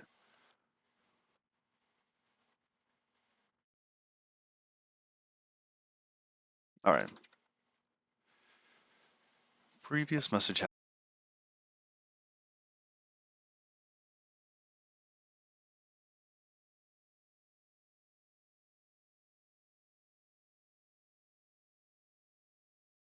there. We say previous message header.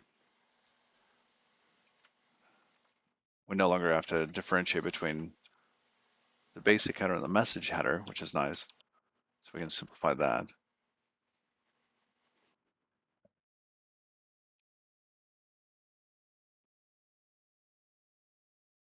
Let's rename that.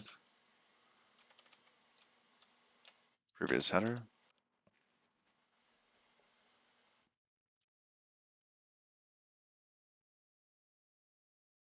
All right, now packet timestamp. We're just going to rename this to timestamp.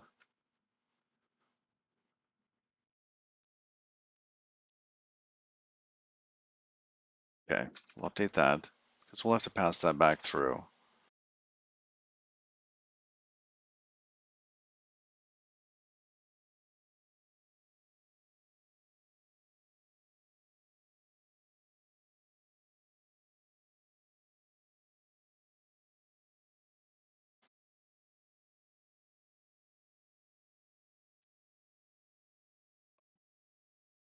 All right, and this one's the previous header, packet timestamp, and the reader.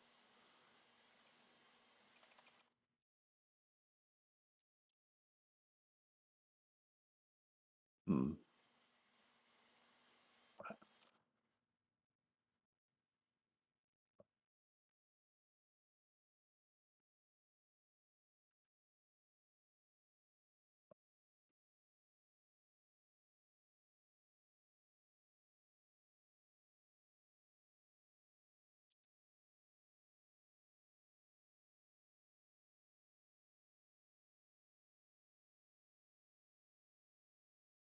Notice that in the server, we did the split early. In the client, we do the split just after the handshake.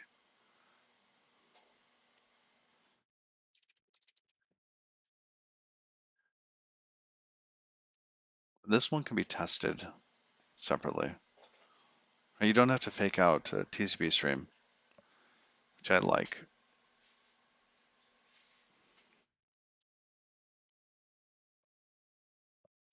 So it might change the other one.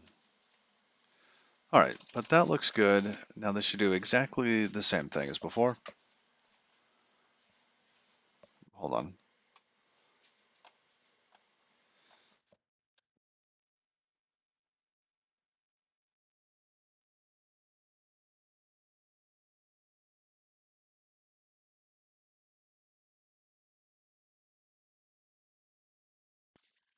All is good.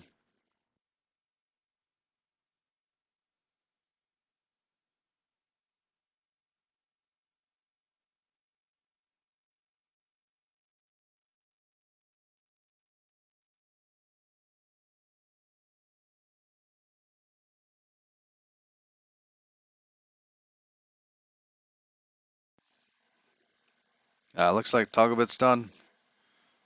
All right.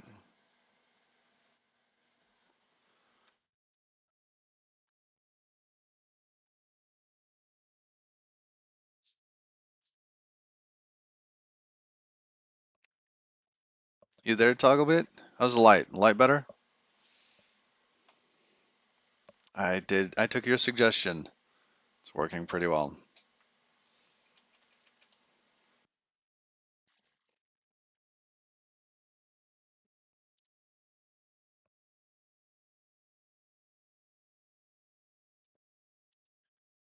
All right. So now we can do the same thing with a client.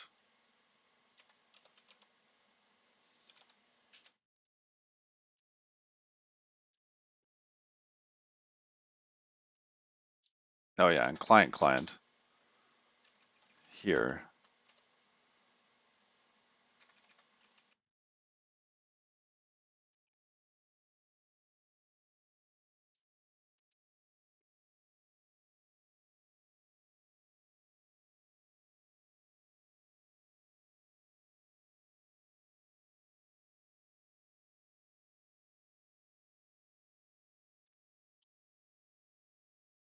So we do the handshake.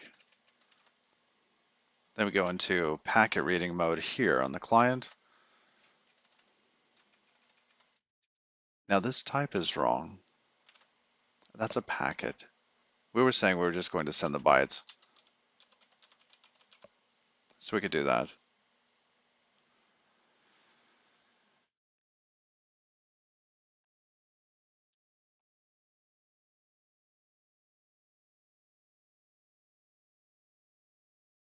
I think COC just gave up. We'll see. Let's kick it again. Oh, failed to load workspace.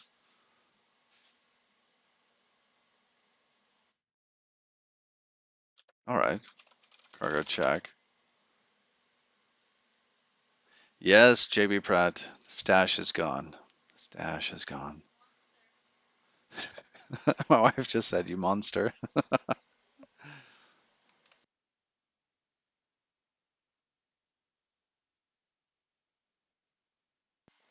I'm working on a new one.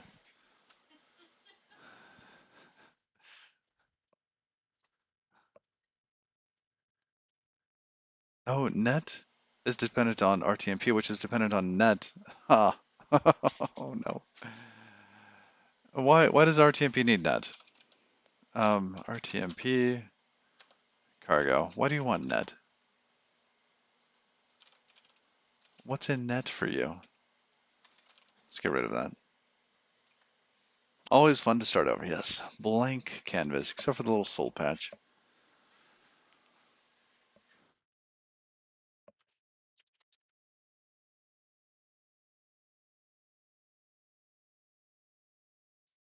Okay, yeah. Oh, good, good, good. We already fixed that.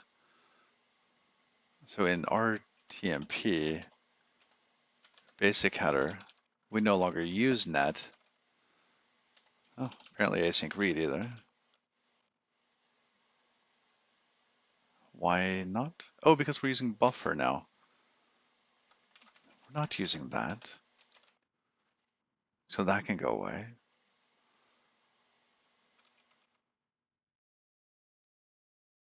Oh, but our tests want it. Interesting.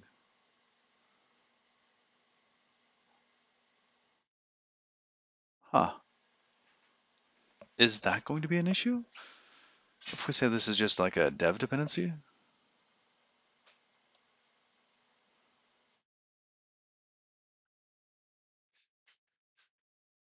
All right.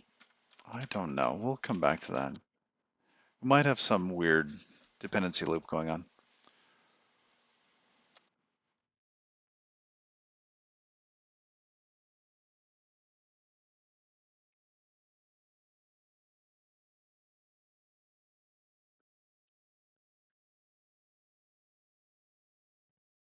Yes. Okay. And we needed to update this anyways.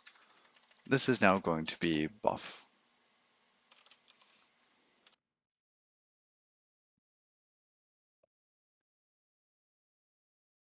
Most of the other functions in here already updated.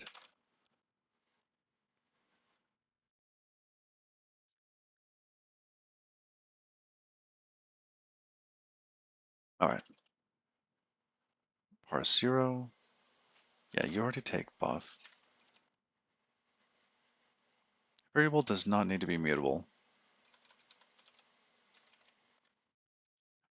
That's right. We moved that bit out. Okay.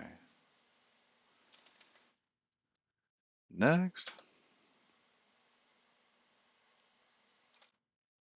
Tokyo async read. Message header. Oh, where are you? You should be in Rtmp. Yes. This is from net, which we're in. Okay. Create, collect. Let's organize these. That should be at the top. Yada, yada, yada, followed by standard. Yep, that works.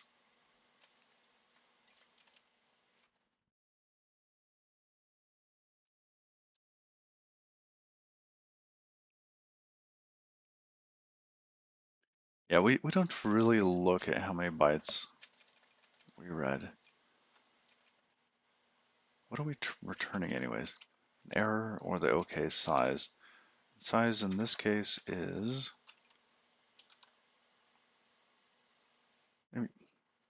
it's read exact.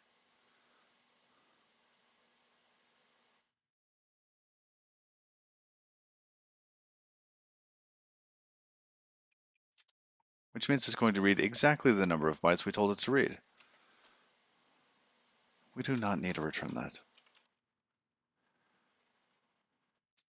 But we could assert in there.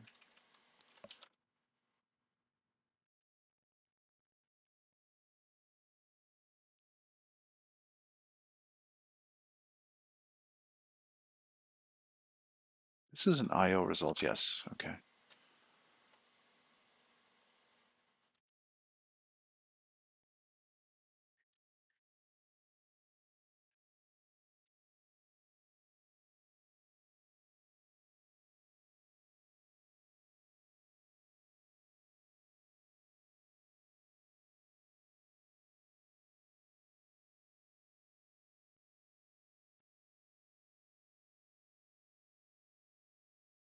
Done. Okay, get U32. Ah, import the trait. Do not need to read that, no.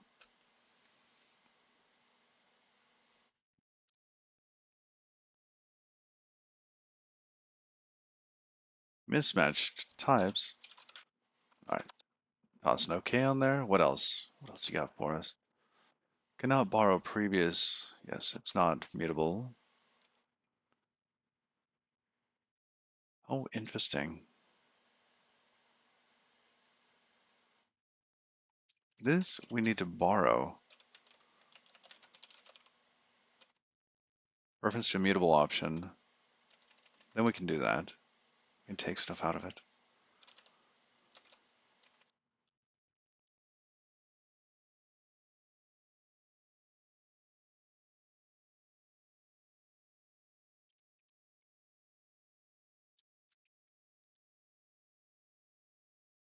They're both IO result of unit.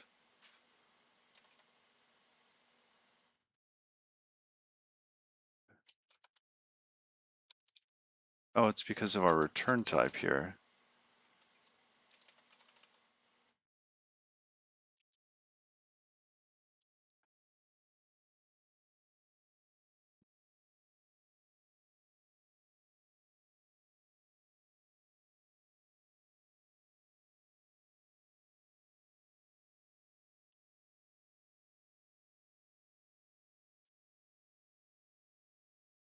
Only 4 errors? Really? It said 4. I think it's 4 in this file. Packet is private? Really?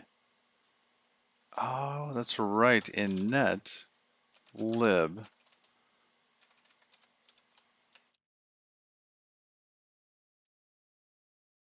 Yeah, I make packet available at the top, and then the function off of that.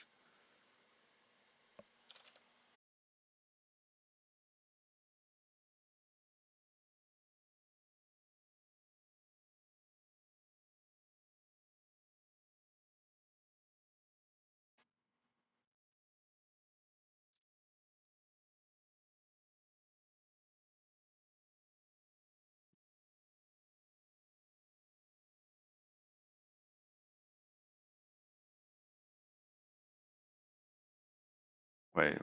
This here is an unbound center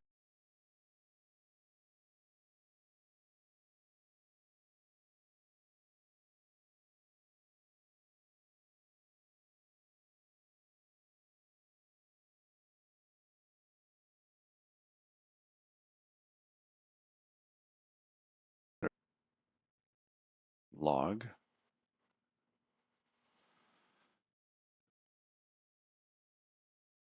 Sure.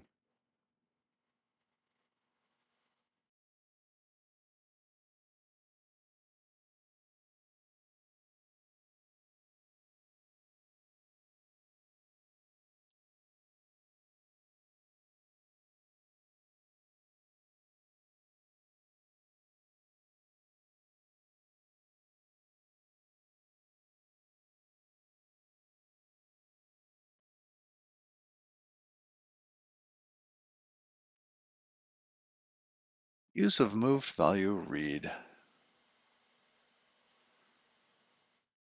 Oh yes.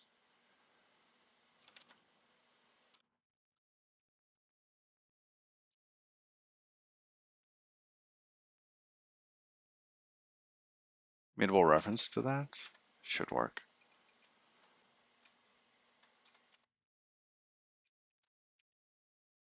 Those channels have interior mutability.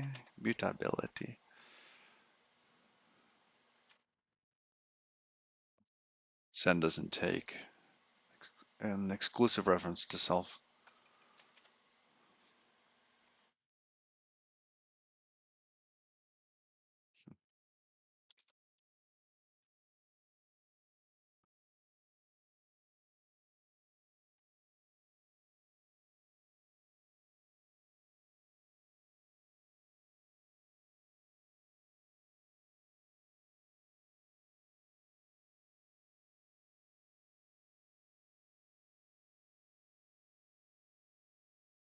Ah, this is the test.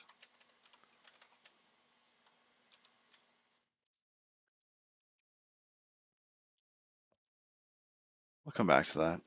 I don't think we need it right now.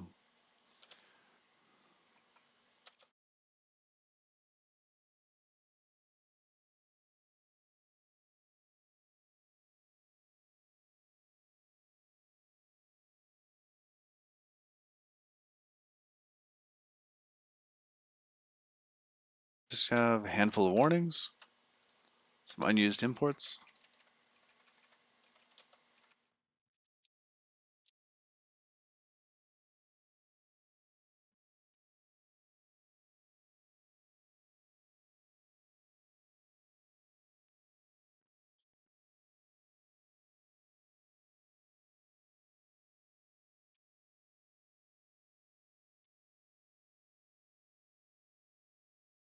Oh yeah, the tests.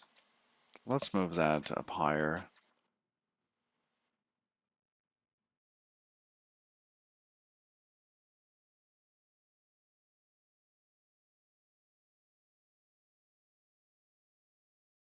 Oh, my phone's not plugged in. Doo -doo -doo -doo -doo.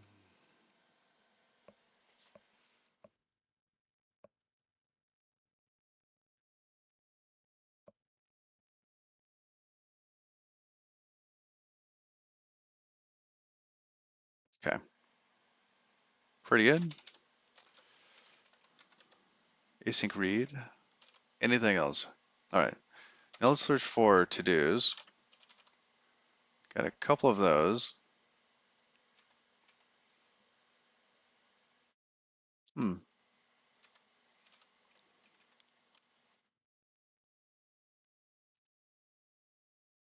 where do we use that?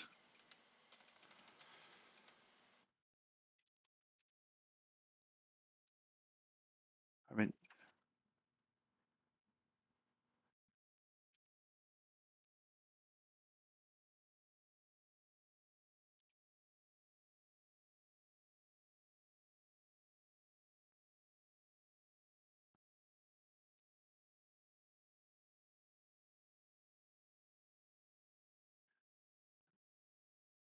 yeah. All right, let's leave it for now.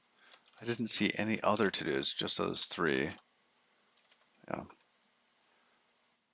Okay. So do we have everything set up to work end to end? Let's look at client main, race. We've got those two going. Client handle and server handle. I believe we finished those. Yeah, those should be sending packets back. Now if we go and look at server main,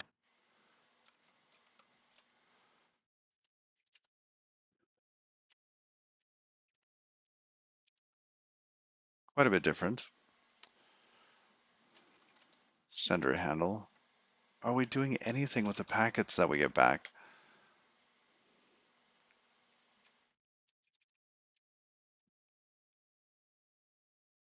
I like the other setup better. I don't see it because I don't think we are.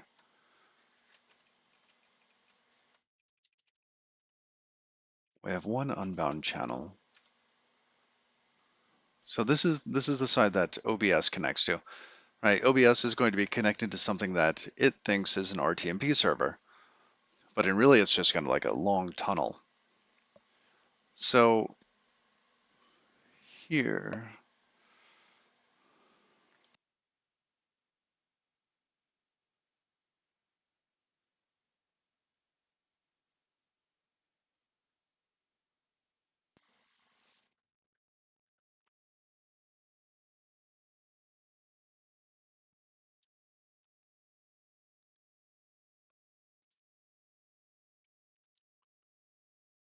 I want to try electro swing it.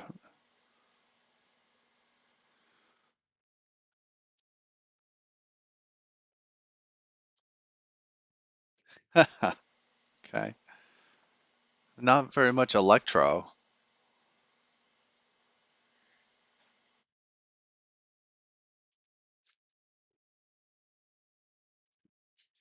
It's got some throwback. Let's try some chiptune.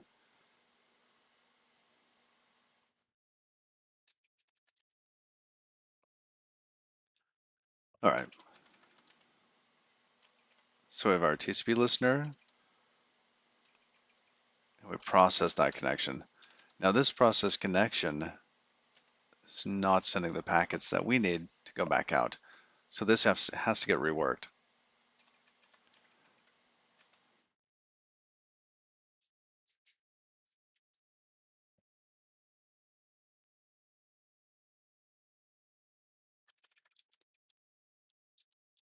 All right, let's rework this. Kind of want to do the same thing that we did before. Like this stuff. No, we don't need that.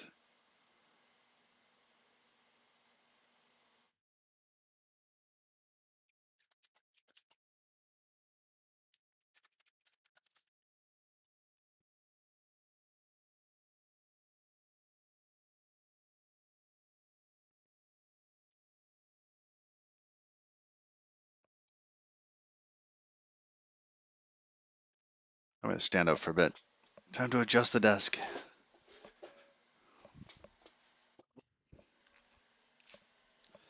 Uh, adjust everything. Crank the desk. Crank the desk.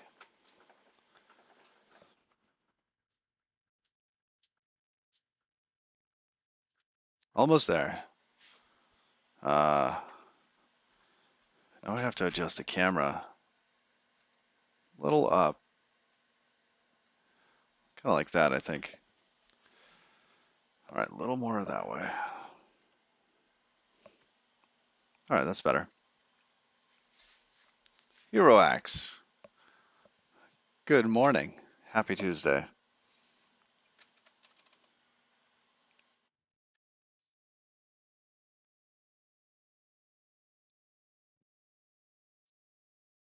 What happened? Ooh, a good question. Here. What happened?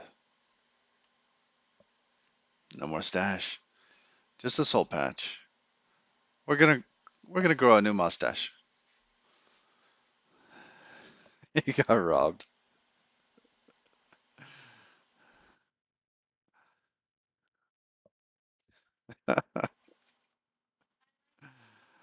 Uh, all right, now let's make this the same as the client. On the client, we spawn this thing called a server. Did I get bullied? No, I didn't. I did not get bullied. I did not. It's been on my mind for a week, and I just wanted to get rid of it.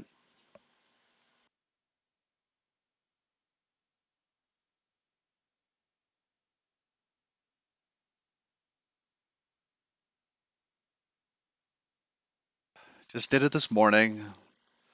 I don't know. It was time. Yeah, it was a good stash. It was a good stash. It was neglected though. I didn't take care of it like I should have. Next, we're gonna go with the not quite lampshade. Maybe like half lampshade.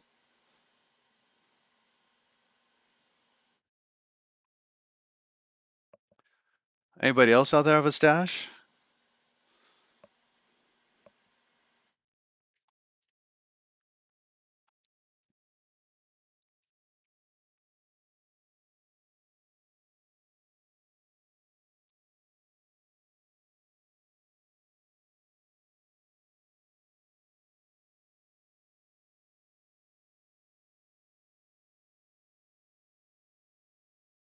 Oh, you got a beard. You got the full on beard.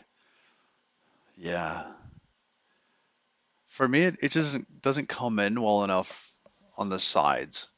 Like here, it's like full, full on the chin, right?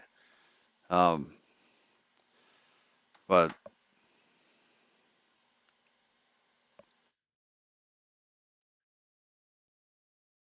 yeah, for me, it's a little too patchy on the sides. Like the stash, chin, they're fine. Except for I'm getting older. It's like all of this is just white now. Right here, it's all just white. I think it's my kids, right? They're getting older. My white beard's getting whiter. So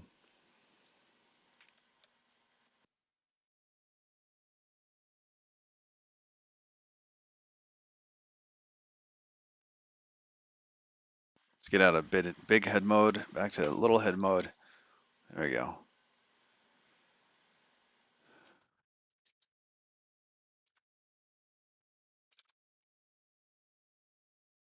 Now, what is this whining about? Oh, that here I'm saying it's going to be a one kind and it's unit. We could return error.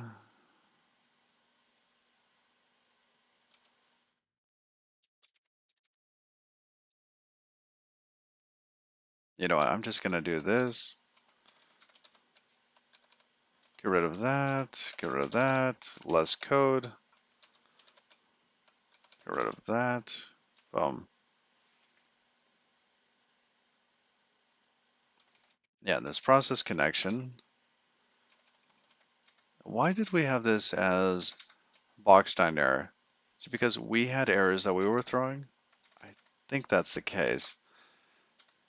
In which case, it's not an IO result. This is going to be just a regular result of unit and box. Standard error.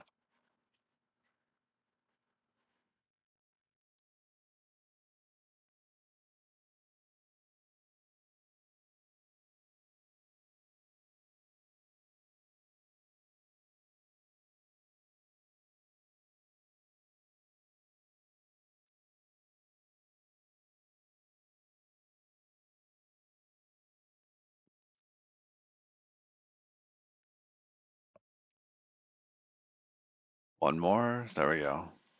Okay.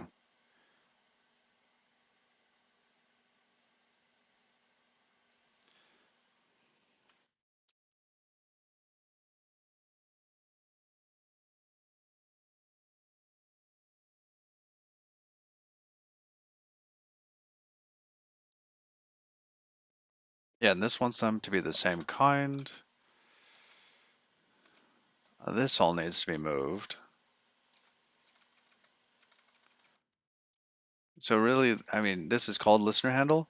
This is kind of our server, and this is our client.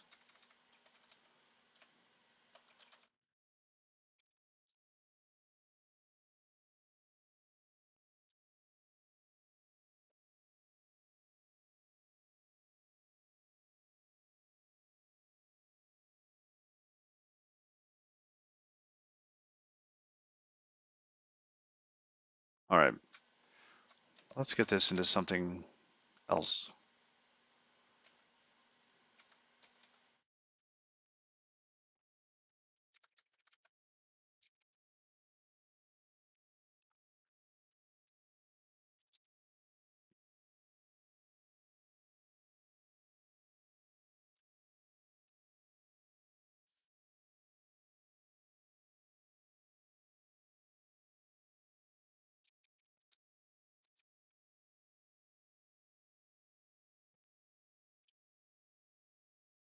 we'll just call that server. And this is going to be two pieces. We'll have server read and server write, which this section here will probably just become server read. Async function server read.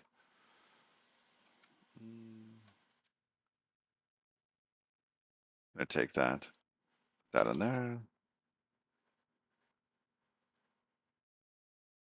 Okay, I got the skeleton there. We are going to be returning what? This is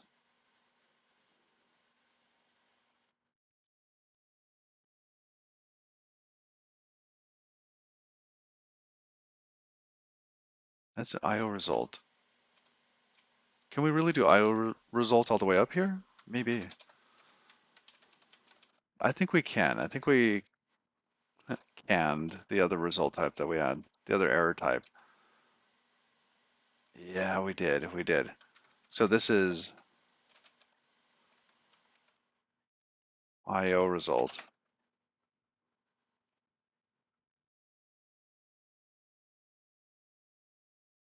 Same there.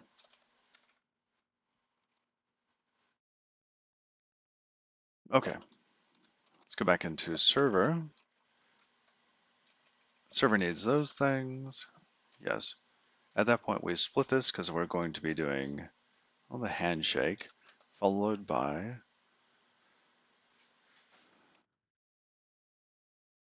server read.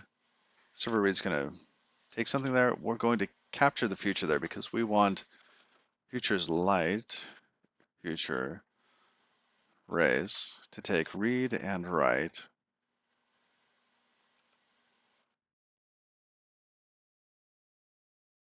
Something like that.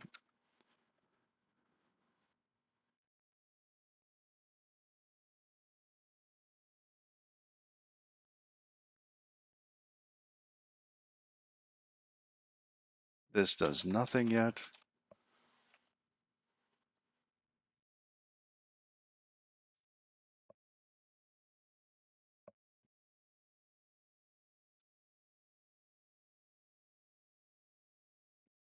Oh, and you should definitely check out these gloves my wife made.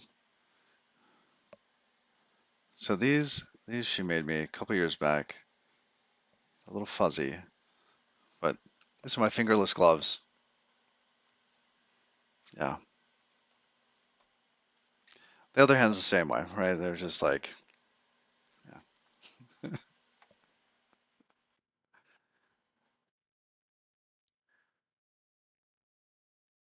They're very warm. They're nice. Warm gloves.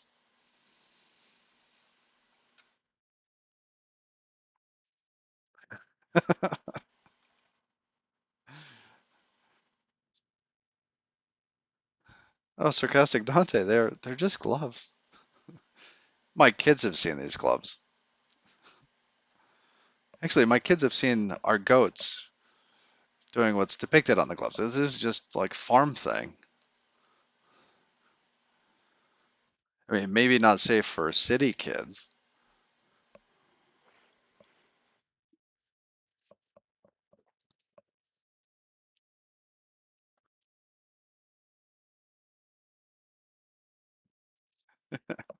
I tease, I tease.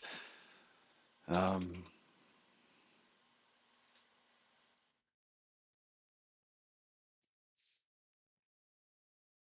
all right, and this is because of the result types, right? No, this is because of this.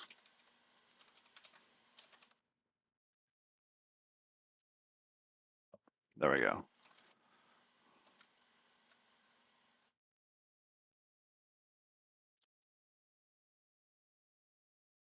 All right.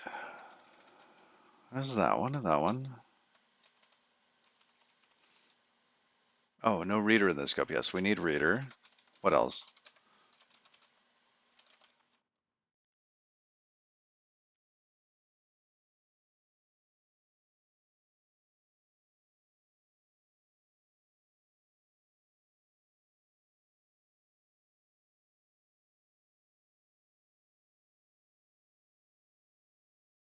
and TX. TX is going to be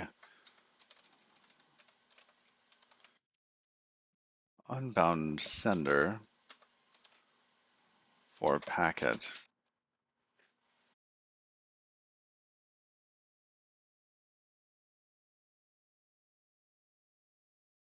Because we're going to shut down if this happens. If let error.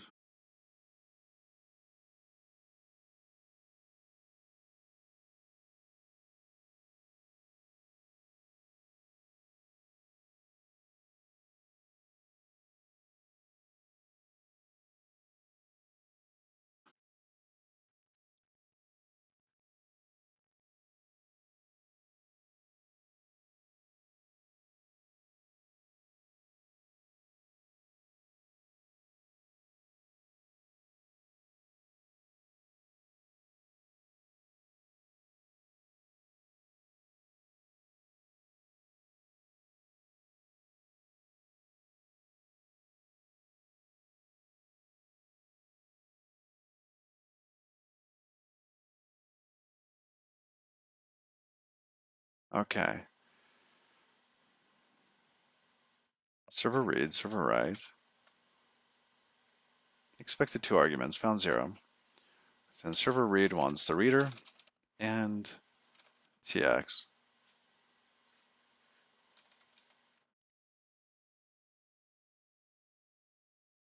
Arguably, it could take ownership of the reader because it should not be used after that.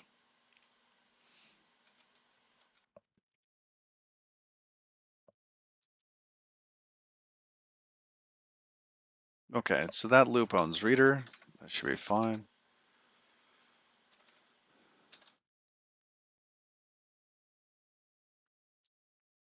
Okay. Now what about this writer? We need to get that written up. We also need our extra channel. This is going to be RX, an unbounded receiver. That'll take bytes.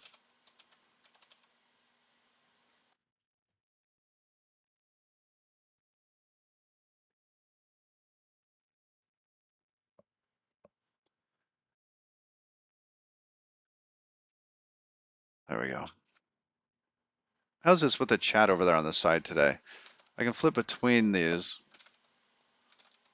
The chat doesn't go away now, which is good.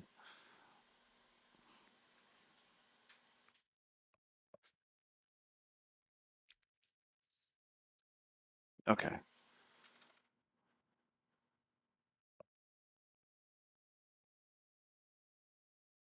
Yes, we need more channels. This is out. Oh, come on. Out TX. This is going out to Twitch from the user. Out to RX. All right, and this is in.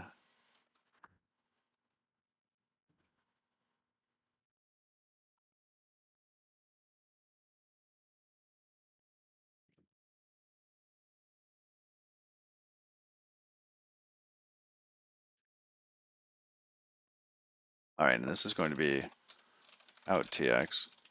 Address here, not address. We want TXRX. Whoa, whoa, whoa. Did I get that backwards? Unbounded sender, yes, okay. In RX, right? Yeah. The stream, the TCP stream, and then the socket outer. Why do we need the socket outer? Oh, for the handshake for logging. Bah. We do not need that there.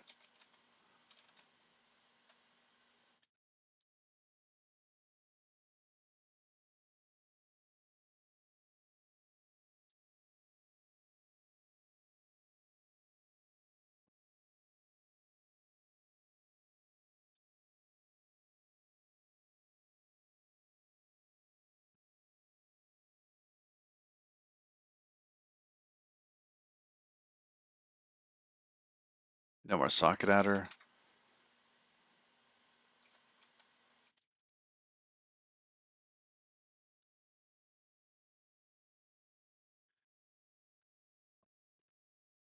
Okay, so now, is server done? No. Now we need to be able to take those packets,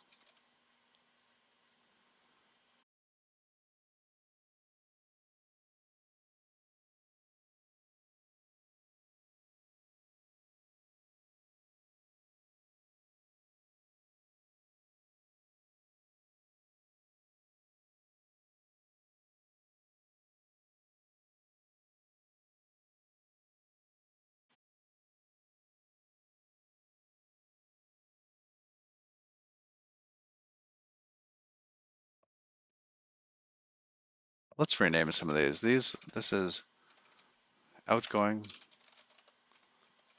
incoming.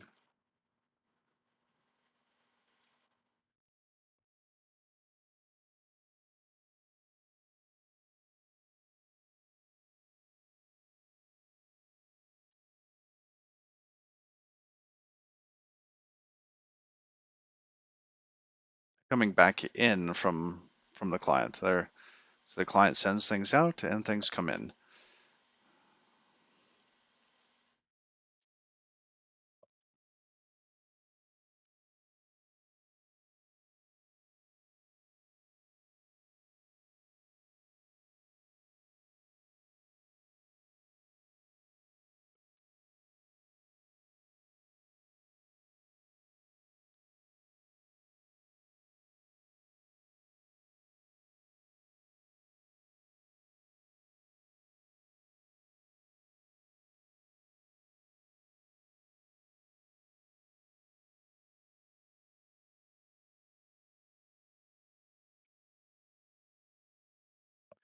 All right, while we do that, what next?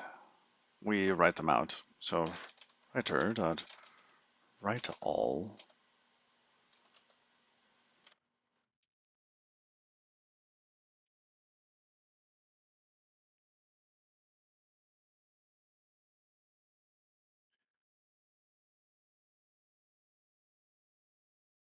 needs to be mutable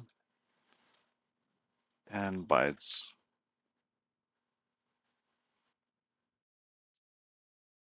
All right, doesn't need to be mutable. Lies. Oh, that's because we're just reading. We're not filling it up.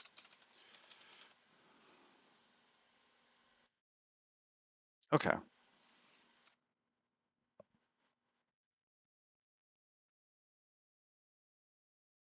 Server read, server write, etc. That's good. Now for the client.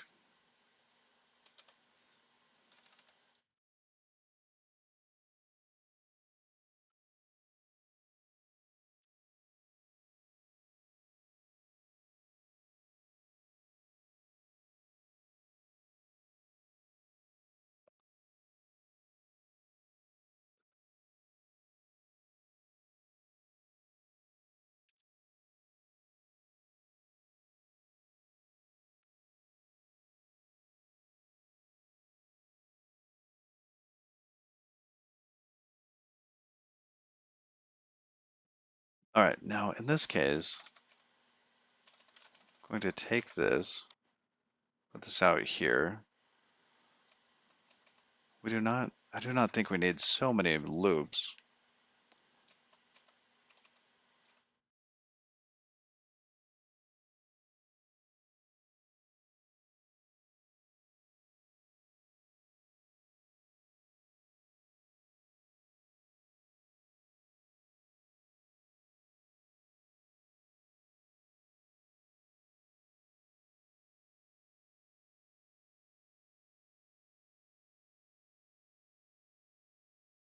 The middle connection to be a little bit more resilient. So, do we have, where's our A sprite? All right, new file. Because basically what we have, we've got OBS here. All right, OBS is going to be sending to our little thing.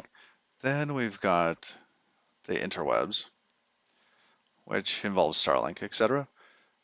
Then we'll have another little box on the other side, followed by Twitch. Okay, so Twitch is over here, OBS is here. Now, what we're doing here is we're simulating like this tolerant proxy between OBS and Twitch. Well, that's what we're building. So these packets come in here. This is Rtmp. This is Rtmp into what we're calling the server. And then the server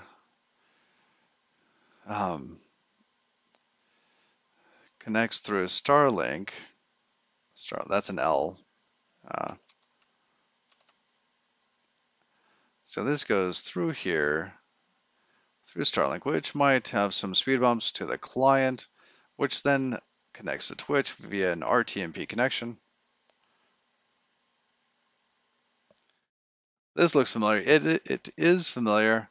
I'm upgrading it from TCP coming out of OBS to Rtmp coming out of OBS because I wanted the multiple streams here. So let's go all newscaster on you. So the packets will be coming from the far side, right? And they will be coming through. That's such a fail.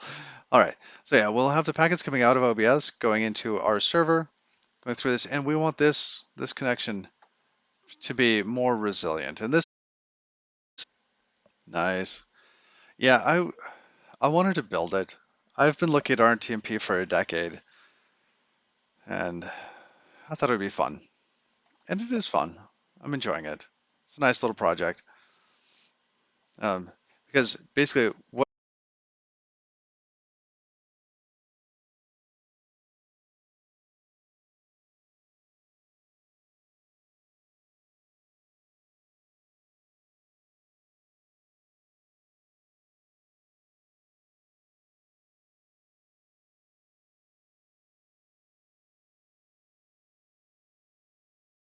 inode thing.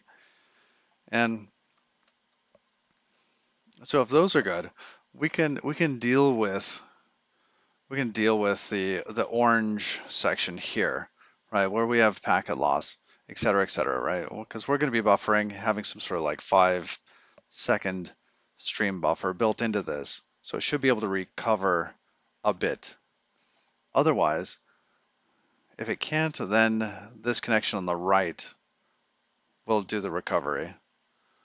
So yeah, I don't. How is your Nginx RTMP relay? Are you able to get? Because if I installed Nginx here, that would basically not improve anything. Morning, Jummet. How are you? And if I put an Nginx RTMP relay here, I don't know that that gives me much either, unless it's Nginx on the server that has some other sort of connection that could then forward it on from there.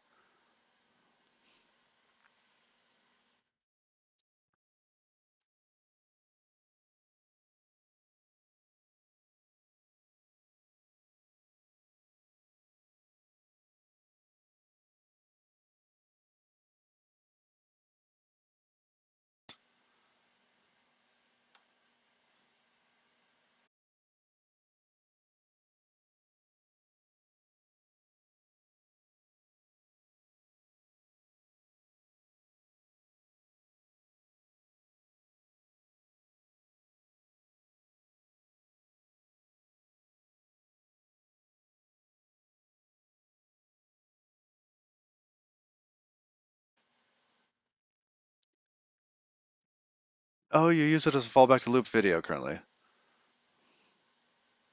Yeah, it's my uplink.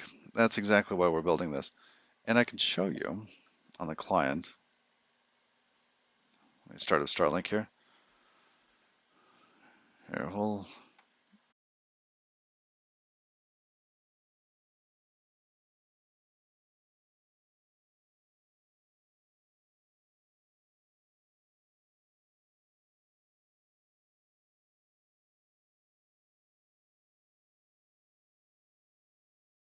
Don't find it. I don't know. The utility is lacking. Okay, so here, well, yeah. So right here, we did get a number of quite a bit of packet loss there. So that's what we're trying to buffer through. We'll see. I don't think the thing I'm currently building would have survived that. It would have lessened it, but we'll see how it goes.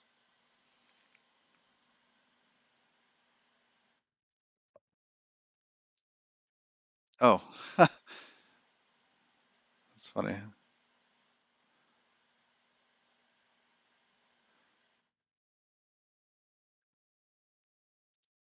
Okay, sorry.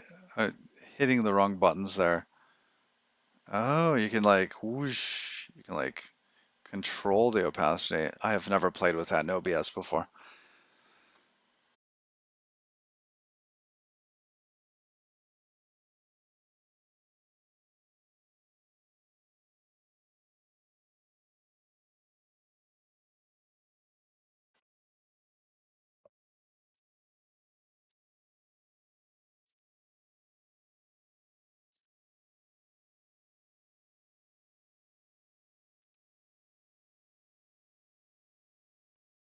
You have a 5-year-old mobile? Yeah. My last one froze in a puddle. I got out of the car, came out of like I must have had it in my lap, right? And it landed on the ground. But it was like this really rugged phone. I just wanted some small little phone that could take a beating. But apparently, it wasn't able to survive freezing in a puddle overnight. They said it was water resistant up to like 3 meters or something. But no, I mean, it was like that far under. Water destroys everything.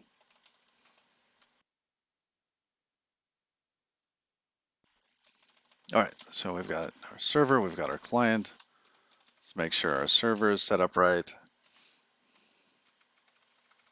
We're writing all these bytes that are coming back in. That's fine.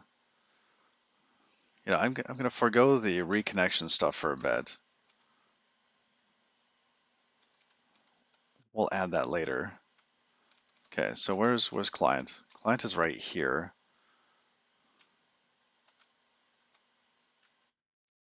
Oh, where did the client connection go? Hmm. Oh, there it is.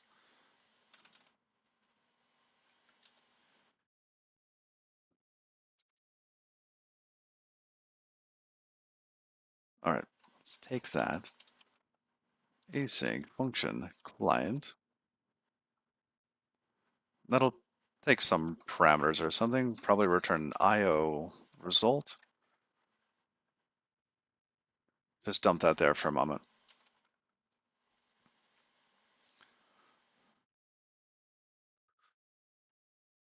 Oh, interesting.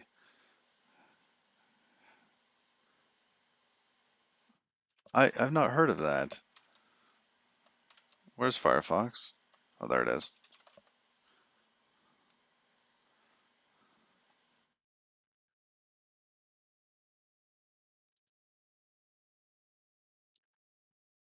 See, for me, this is too big. Phone's already too big.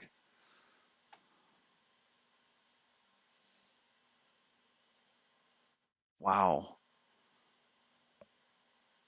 That looks great, though. I mean, like the specs on it.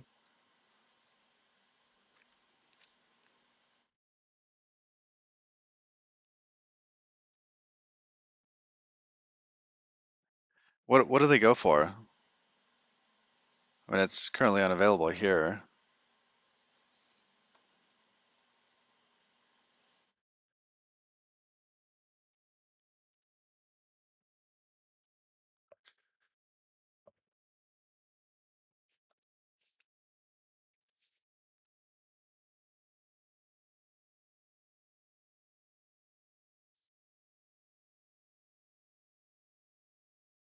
Two 260? Oh, that's pretty good. See, I'd spend 260 on a phone. Because I know that things are going to happen to it.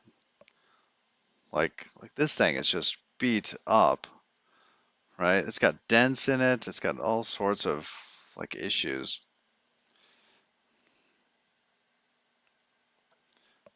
I think my favorite, okay, other than the Nokia that I had like forever ago, which was awesome. It was it's a Motorola Defy XT.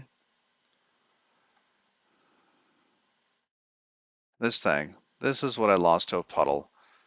I liked it because it was small.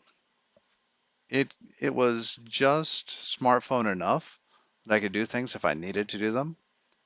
I don't like sitting there on my smartphone all the time, and having a smaller smartphone reinforces that for me. Um, but yeah, this thing could take a beating. This thing,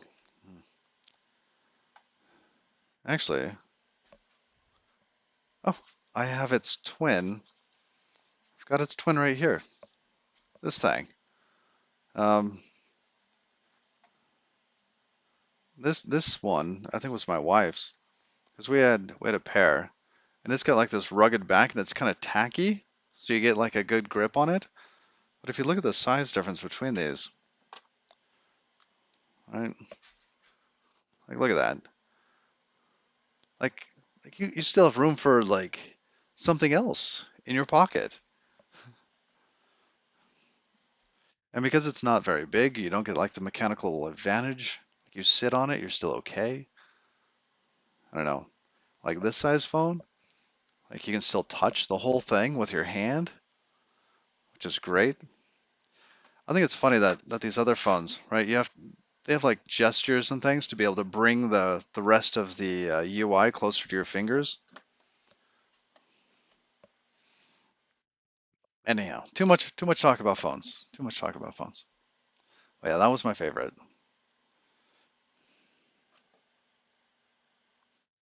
I wish I could install a more recent OS on this, but nothing supports it.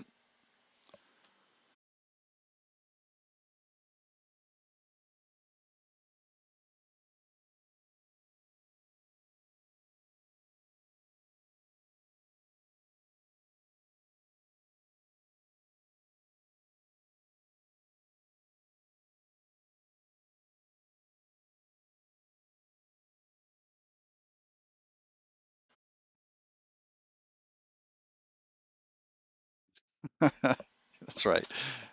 You can now fit all that money in your pocket. All that money that you didn't spend on high-end stuff. That's right. Uh, what's wrong with this? Oh, there. Okay. What do we think Connect was? Connect's probably in a socket address, right? We'll call it Connect, and we'll rename that socket adder. Big and without the beard. Oh yes, yes, and we're supposed to go back to there. That's right. Just whoosh.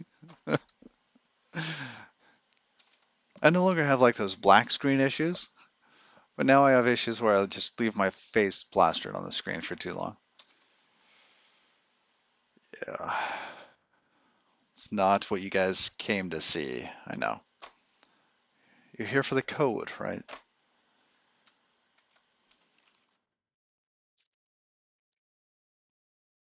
All right, now in this case, we're going to be passing in the address in, out, yeah. Where is that? That's on args connect. That's right.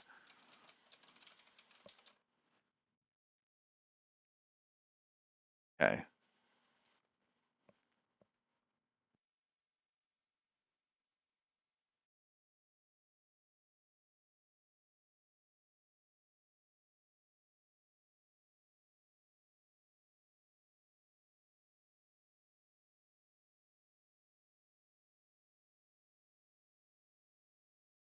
Rx. These are packets that need to go on towards Twitch. So this is going to be an unbounded sender, unbounded receiver of packet. Then we're going to have incoming. This will be unbounded sender of bytes. And then we will have, what's it, connect, which we will rename to ADDR.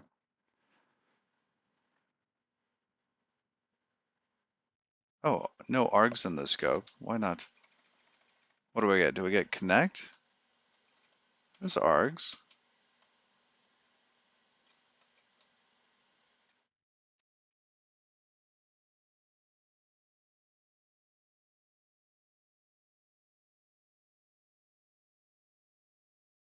Oh, I see. We have connect and listen.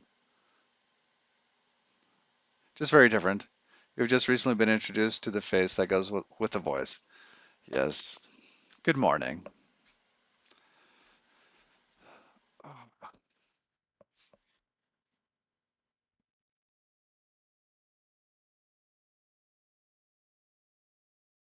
all right, that goes on this line. It's just called connect. I don't like that name. Listen, address. Yes. Connect, address. Okay, back down to where we were. Uh-oh. Oh yes, now we're wiring up out RX and in. That's not correct.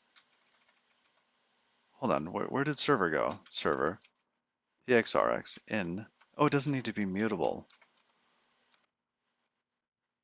Fine. I thought it was telling me it was unused. Okay, so now.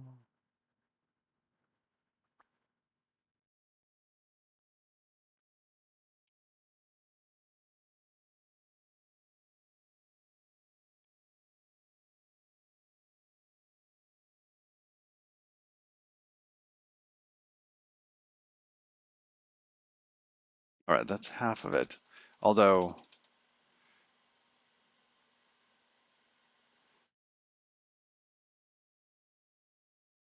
this should be somewhere else. What did we do on client again?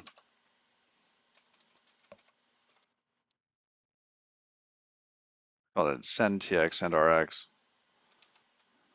Yeah.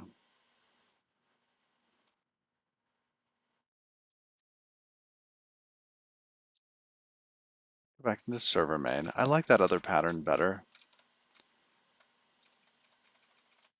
Say here, server has server read and server write is fine. And we'll do this to keep it similar in this file.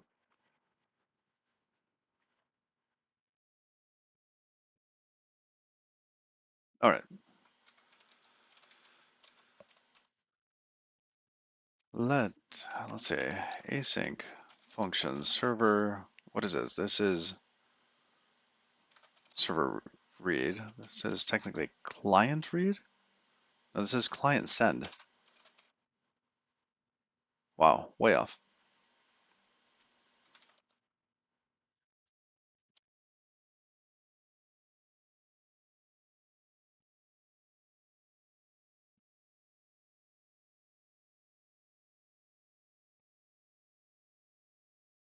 Oh, too many. There we go.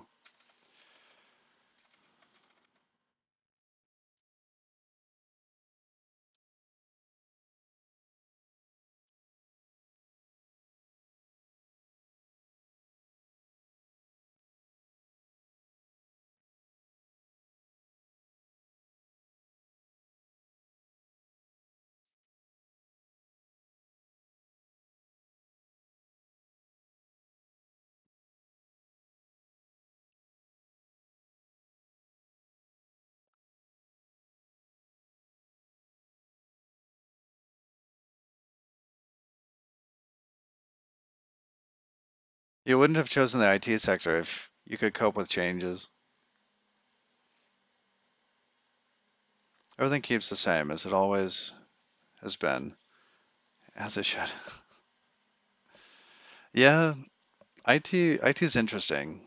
And that new languages, new technologies, right, faster, larger. Projects get bigger instead of less complicated and more precise in their definition. They seem to just grow and bubble and fester.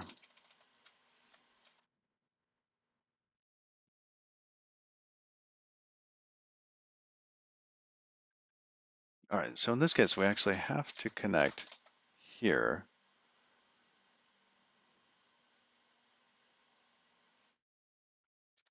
Yeah, we're going to forego that for a bit. We'll have our stream, we'll connect there. Client send.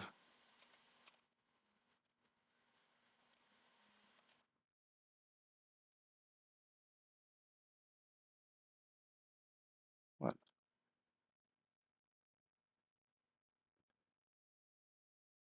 And what is this one? This one's the connection.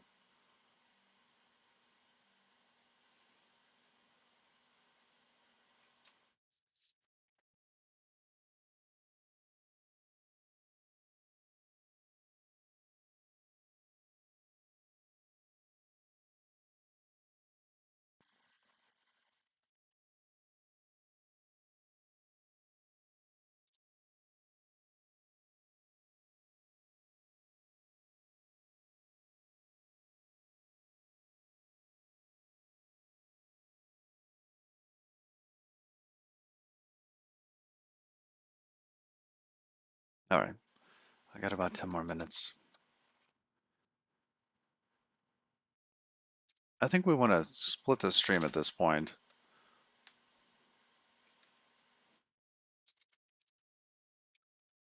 So we could loop this. Right?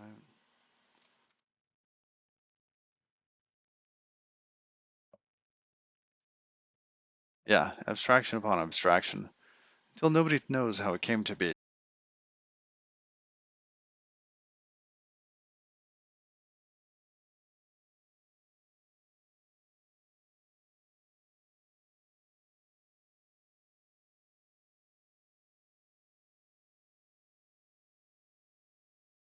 A recoverable TCP connection in the middle. And it'll also have a buffer and yeah. Also the send side, where's the A sprite? Send side over here will have a delay. So here we're gonna have like a 5 to 10 second delay. So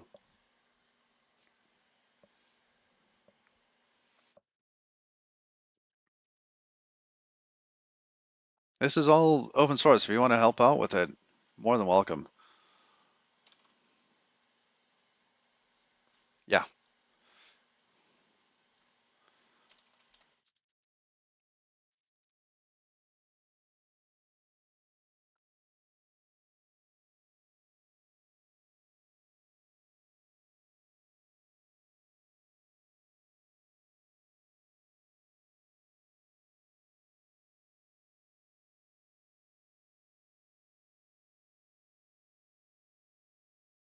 All right. What is sending packet? Okay, take that. We need outgoing. This is,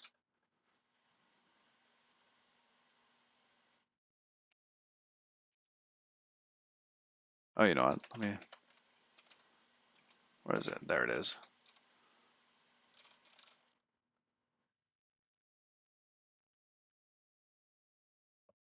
So in this case, we're sending these out, but we have to read them. Right?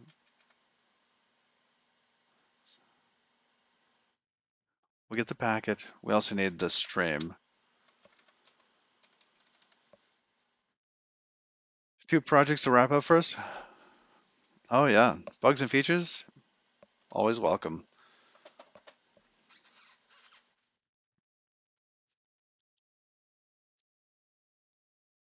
All right, so we need the stream. We need the right half.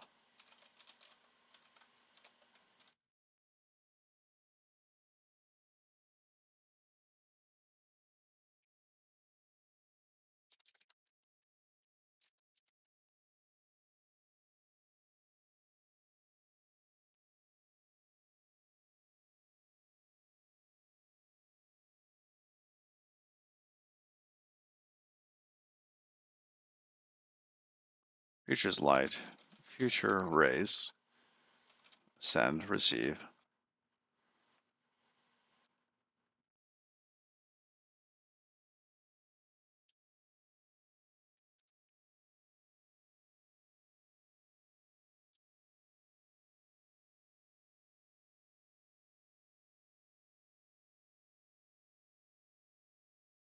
I don't know. I like write better.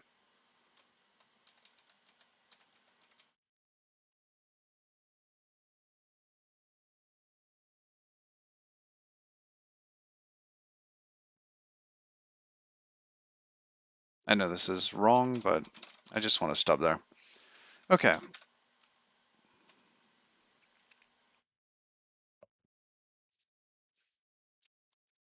And client write, which is down here, we want to give it the other half. So let read write equals stream dot into split. Now we have an owned read half and an owned write half. Give the client write, the owned write half, and the outgoing packets, which is what here? Outgoing. I think we have to clone that, don't we? Now here, client read, that will take the read half, and then the incoming pieces, but is unbounded. Yeah, clone doesn't exist on this. Unbounded receiver.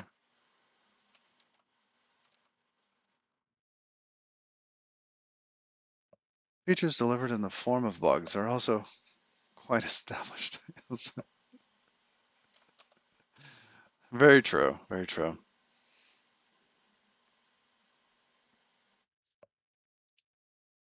All right, so yeah, it just implements debug.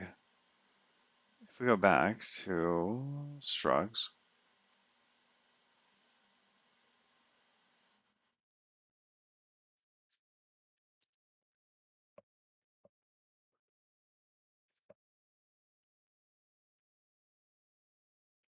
you can clone the sender, but not the receiver, which means that we have to,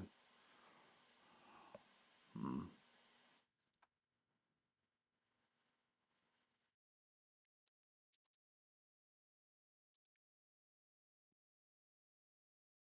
see, it's not going to like that. We'll have to figure out how to get around that. Read, yes.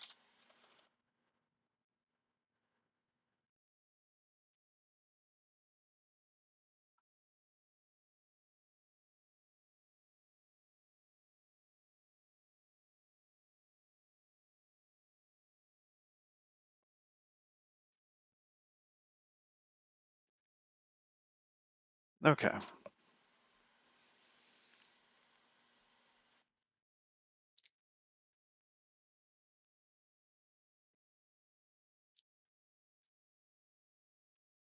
So if this is an error, we want to what?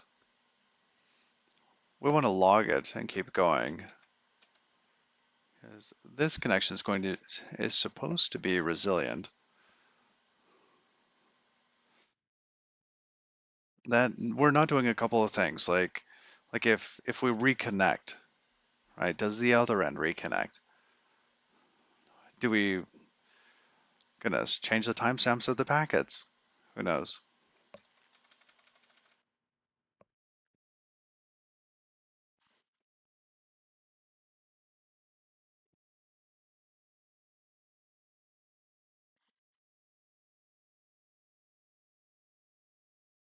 Futures live, futures raise. Good, good. All right, let's fill in this client read. I know that this is not going to be as much as I wanted yet, but I've got to get going here in a couple minutes. And I want something that compiles and runs.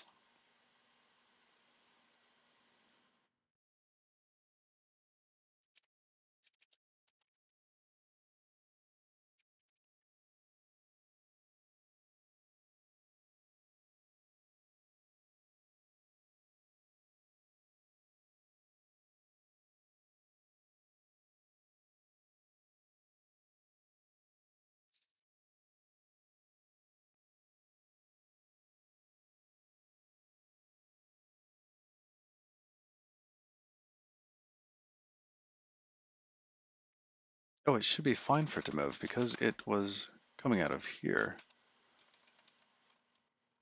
We do not need to clone this either. Oh, my mistake. I was looking at the wrong pieces.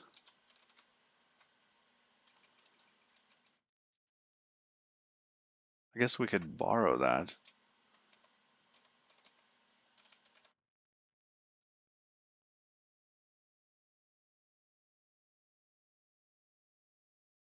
Just borrow it on each loop.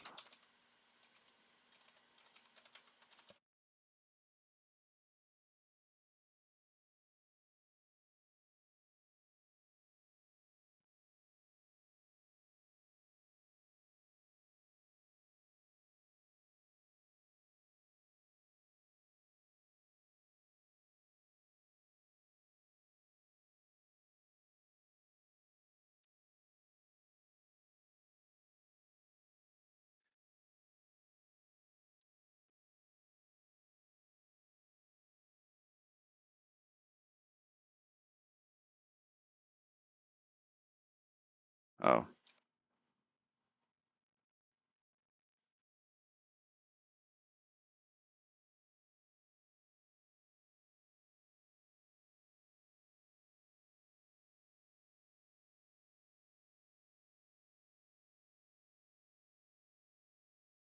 mismatched types.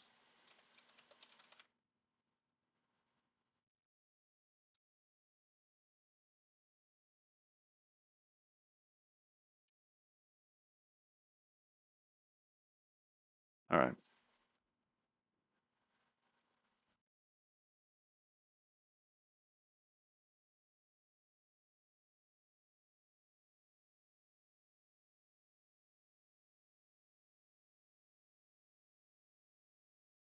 Wait. Client, should it borrow that there? No. It should take ownership of it, and it should be mutable, but then the inner piece takes a borrow to it.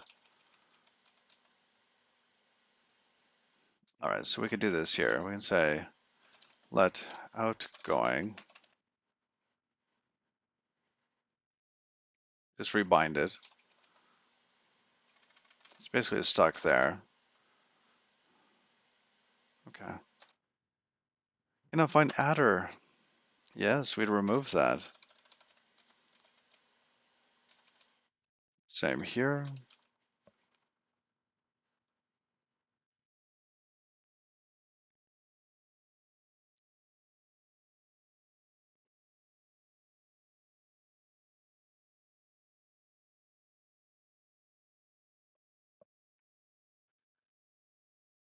Unused variable tx. I like looking at these because sometimes they point out logic errors. Or in server main.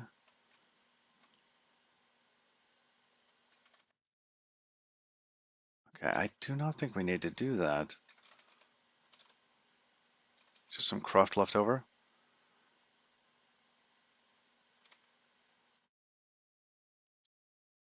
Okay, let's just make sure we've got both ends of the client.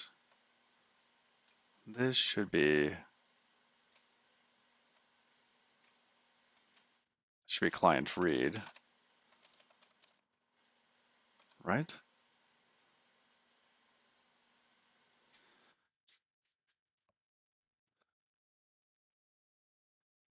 Oh, client. Yep, client write, client read. We have to fill out this one.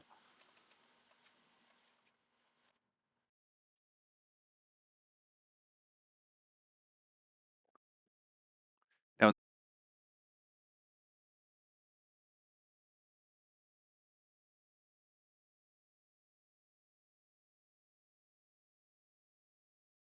know how big they are, do we? Because in client server here, we just write the bytes, but we don't know how large it is. Right, U32, bytes length as U32.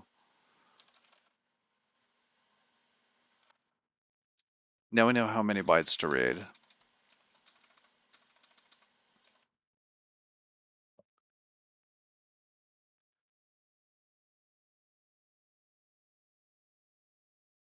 Oh, the addresses? Oh, I have not been coy with this stuff. No, it's just that originally in the design, um, I was thinking I'll be able to connect multiple streams to this. I have multiple things connecting and going through, so I wanted the logging to show you which one of the connections it was. And I removed it when I went down to a one-to-one connection going through.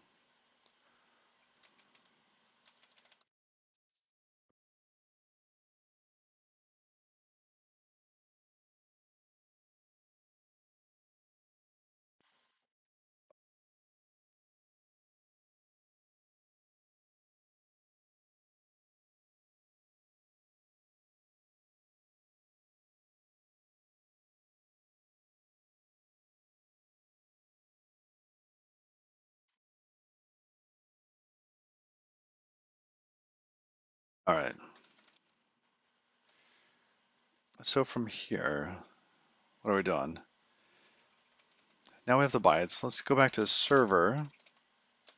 It's not split up into nice files like the other one,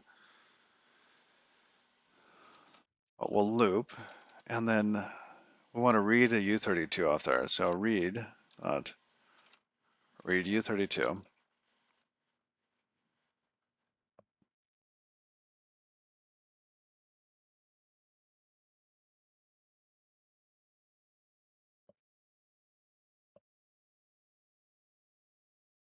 Hey, good morning, John.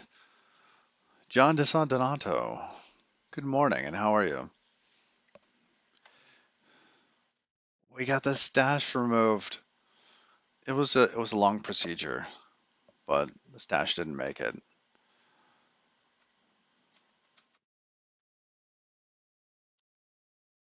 That sounds so sad. All right.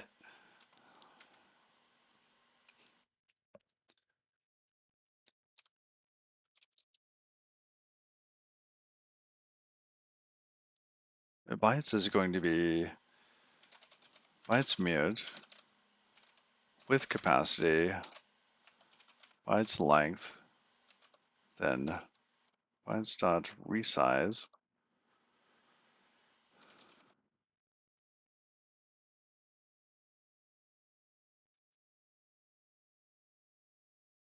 Read exactly that many. Once we have that, then we stuff it into the incoming. Doing some Spark work. You're curious about Rtmp. Wanted to look into it since forever. I know, me too. It's been a long time. I've read the Rtmp spec forever ago, right? Back when it was an issue.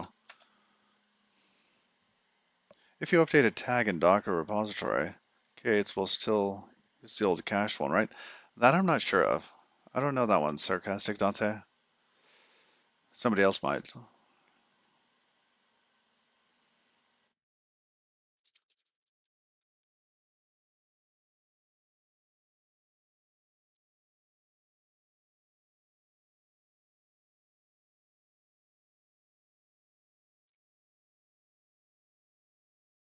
Oh, I did that backwards. As you size.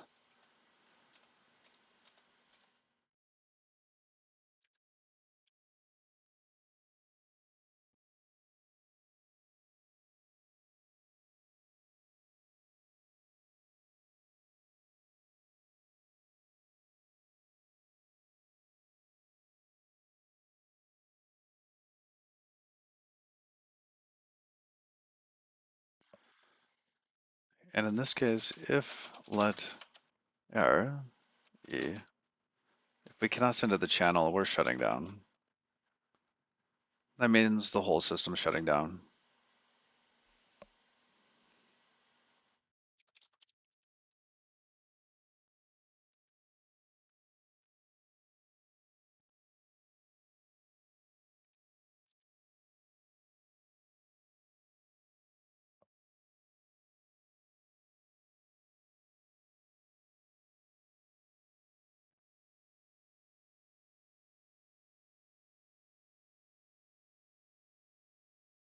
So what's this say? Oh, the result of that must be used. Sure. Question mark. Now it's used. And it's the right type. It kind of ignores the loop thing here.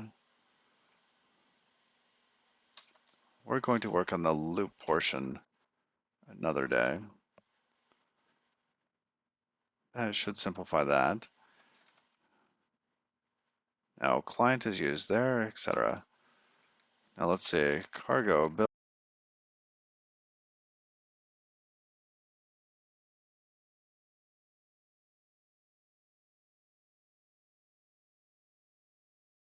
So the first one,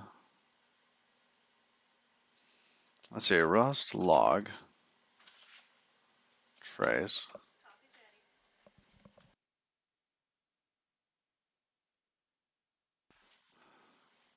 Cargo run. Bin is going to be stitch server dash dash dash dash help server. All right, so this, yeah, we're going to be listening on 1935, and we're going to be connecting to 45454. Sure. All right, so when that gets, when that receives a connection, it'll then make the next connection. So now the next connection, Rust log. This would live out on like a Linode server or something. Cargo run stitch client. This takes more. Listen, 127.0.0.1 colon 45454 dash connect. Yeah, we need a IP address here for something like this.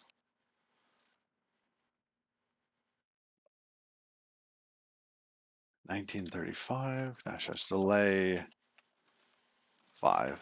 Sure. But what is on this? Let's just pick one. 14.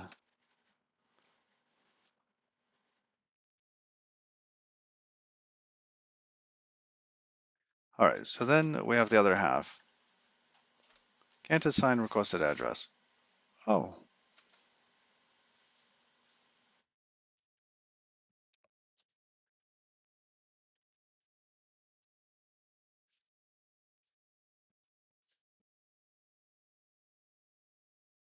is somebody else?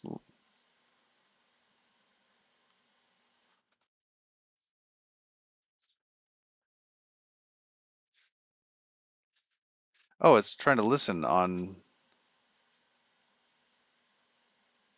1935? This is not the right wording.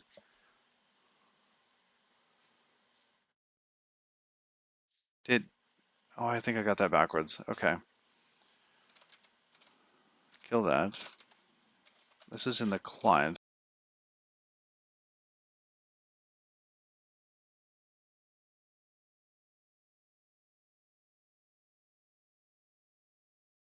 That should be listen.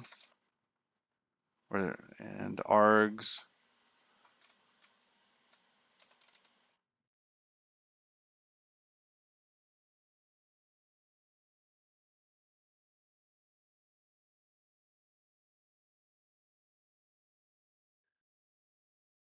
This one is wrong. Connecting to args connect. All right. Let's try that again.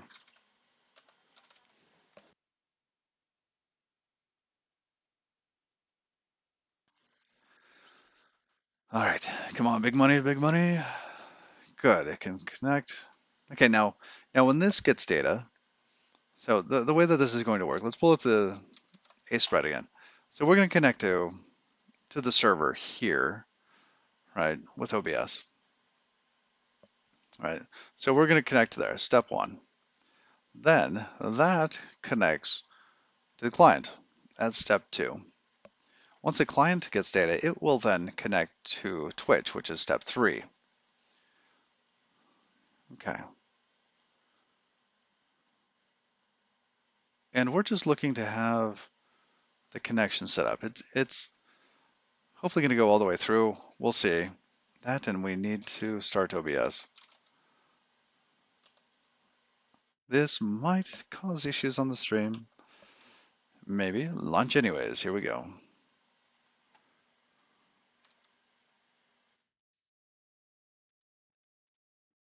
Give me just a sec. I want to make sure I reset things. I don't want to leak tokens and whatnot. All right, so coming back there, where'd OBS go?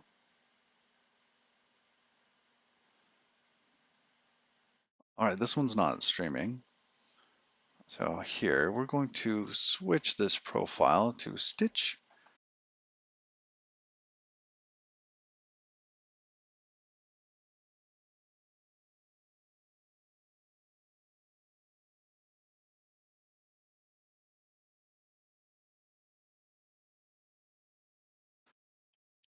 After the buffer is filled up on the client, right?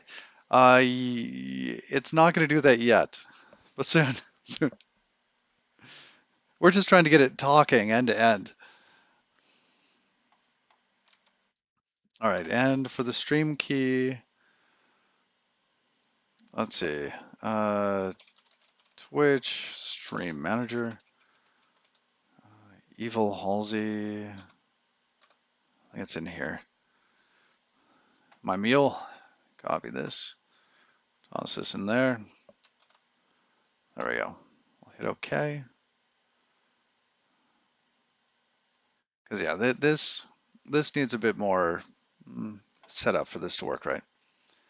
All right, now let's move this out of the way. Okay, we've got OBS here.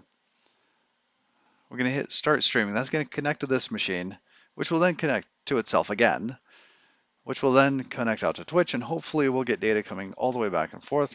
So we're going to hit start streaming now. All right, so it sent some bytes over. That's connected, and it's forwarding it on. It sent the packet out to Twitch, and we don't know what happened.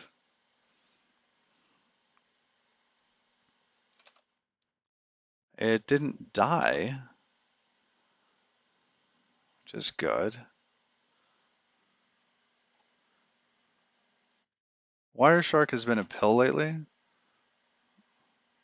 Like even now, the filter bar is not drawing in correctly. All right, and what was the IP that we had here? We were connecting there.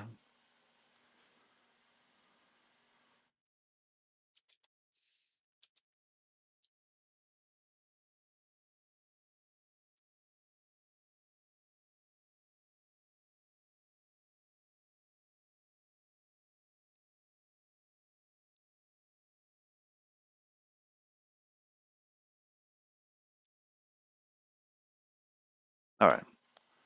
Okay, could not connect. That's fine. Now everything shut down? Yes, everything did shut down. That's good. We're going to fire it up again. This time we're going to have Wireshark listening again for us. Now we have Wireshark. Let's go ahead and reset this. Don't.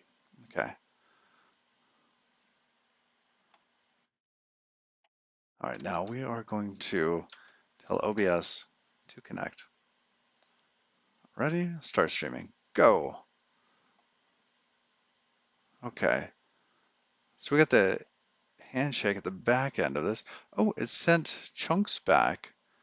And if that came all the way through, then hopefully OBS would know what to do, because it should be able to then adjust and keep going. However, I don't have time to dig into this a little more, so we're going to call it. But I think we got packets going all the way out. We just need to make sure that they're coming all the way back in, maybe with a little bit more logging. So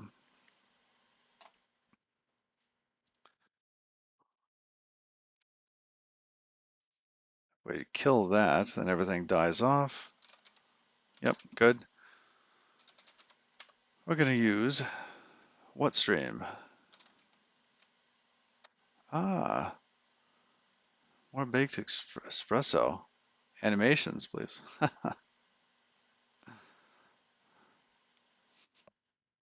right, I'm gonna rate anti. I gotta get to stuff. Thank you, OBS, for playing along today.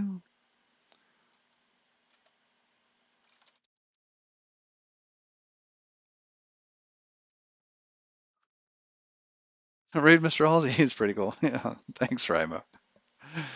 Have you ever tried that? I haven't tried that. That could be interesting.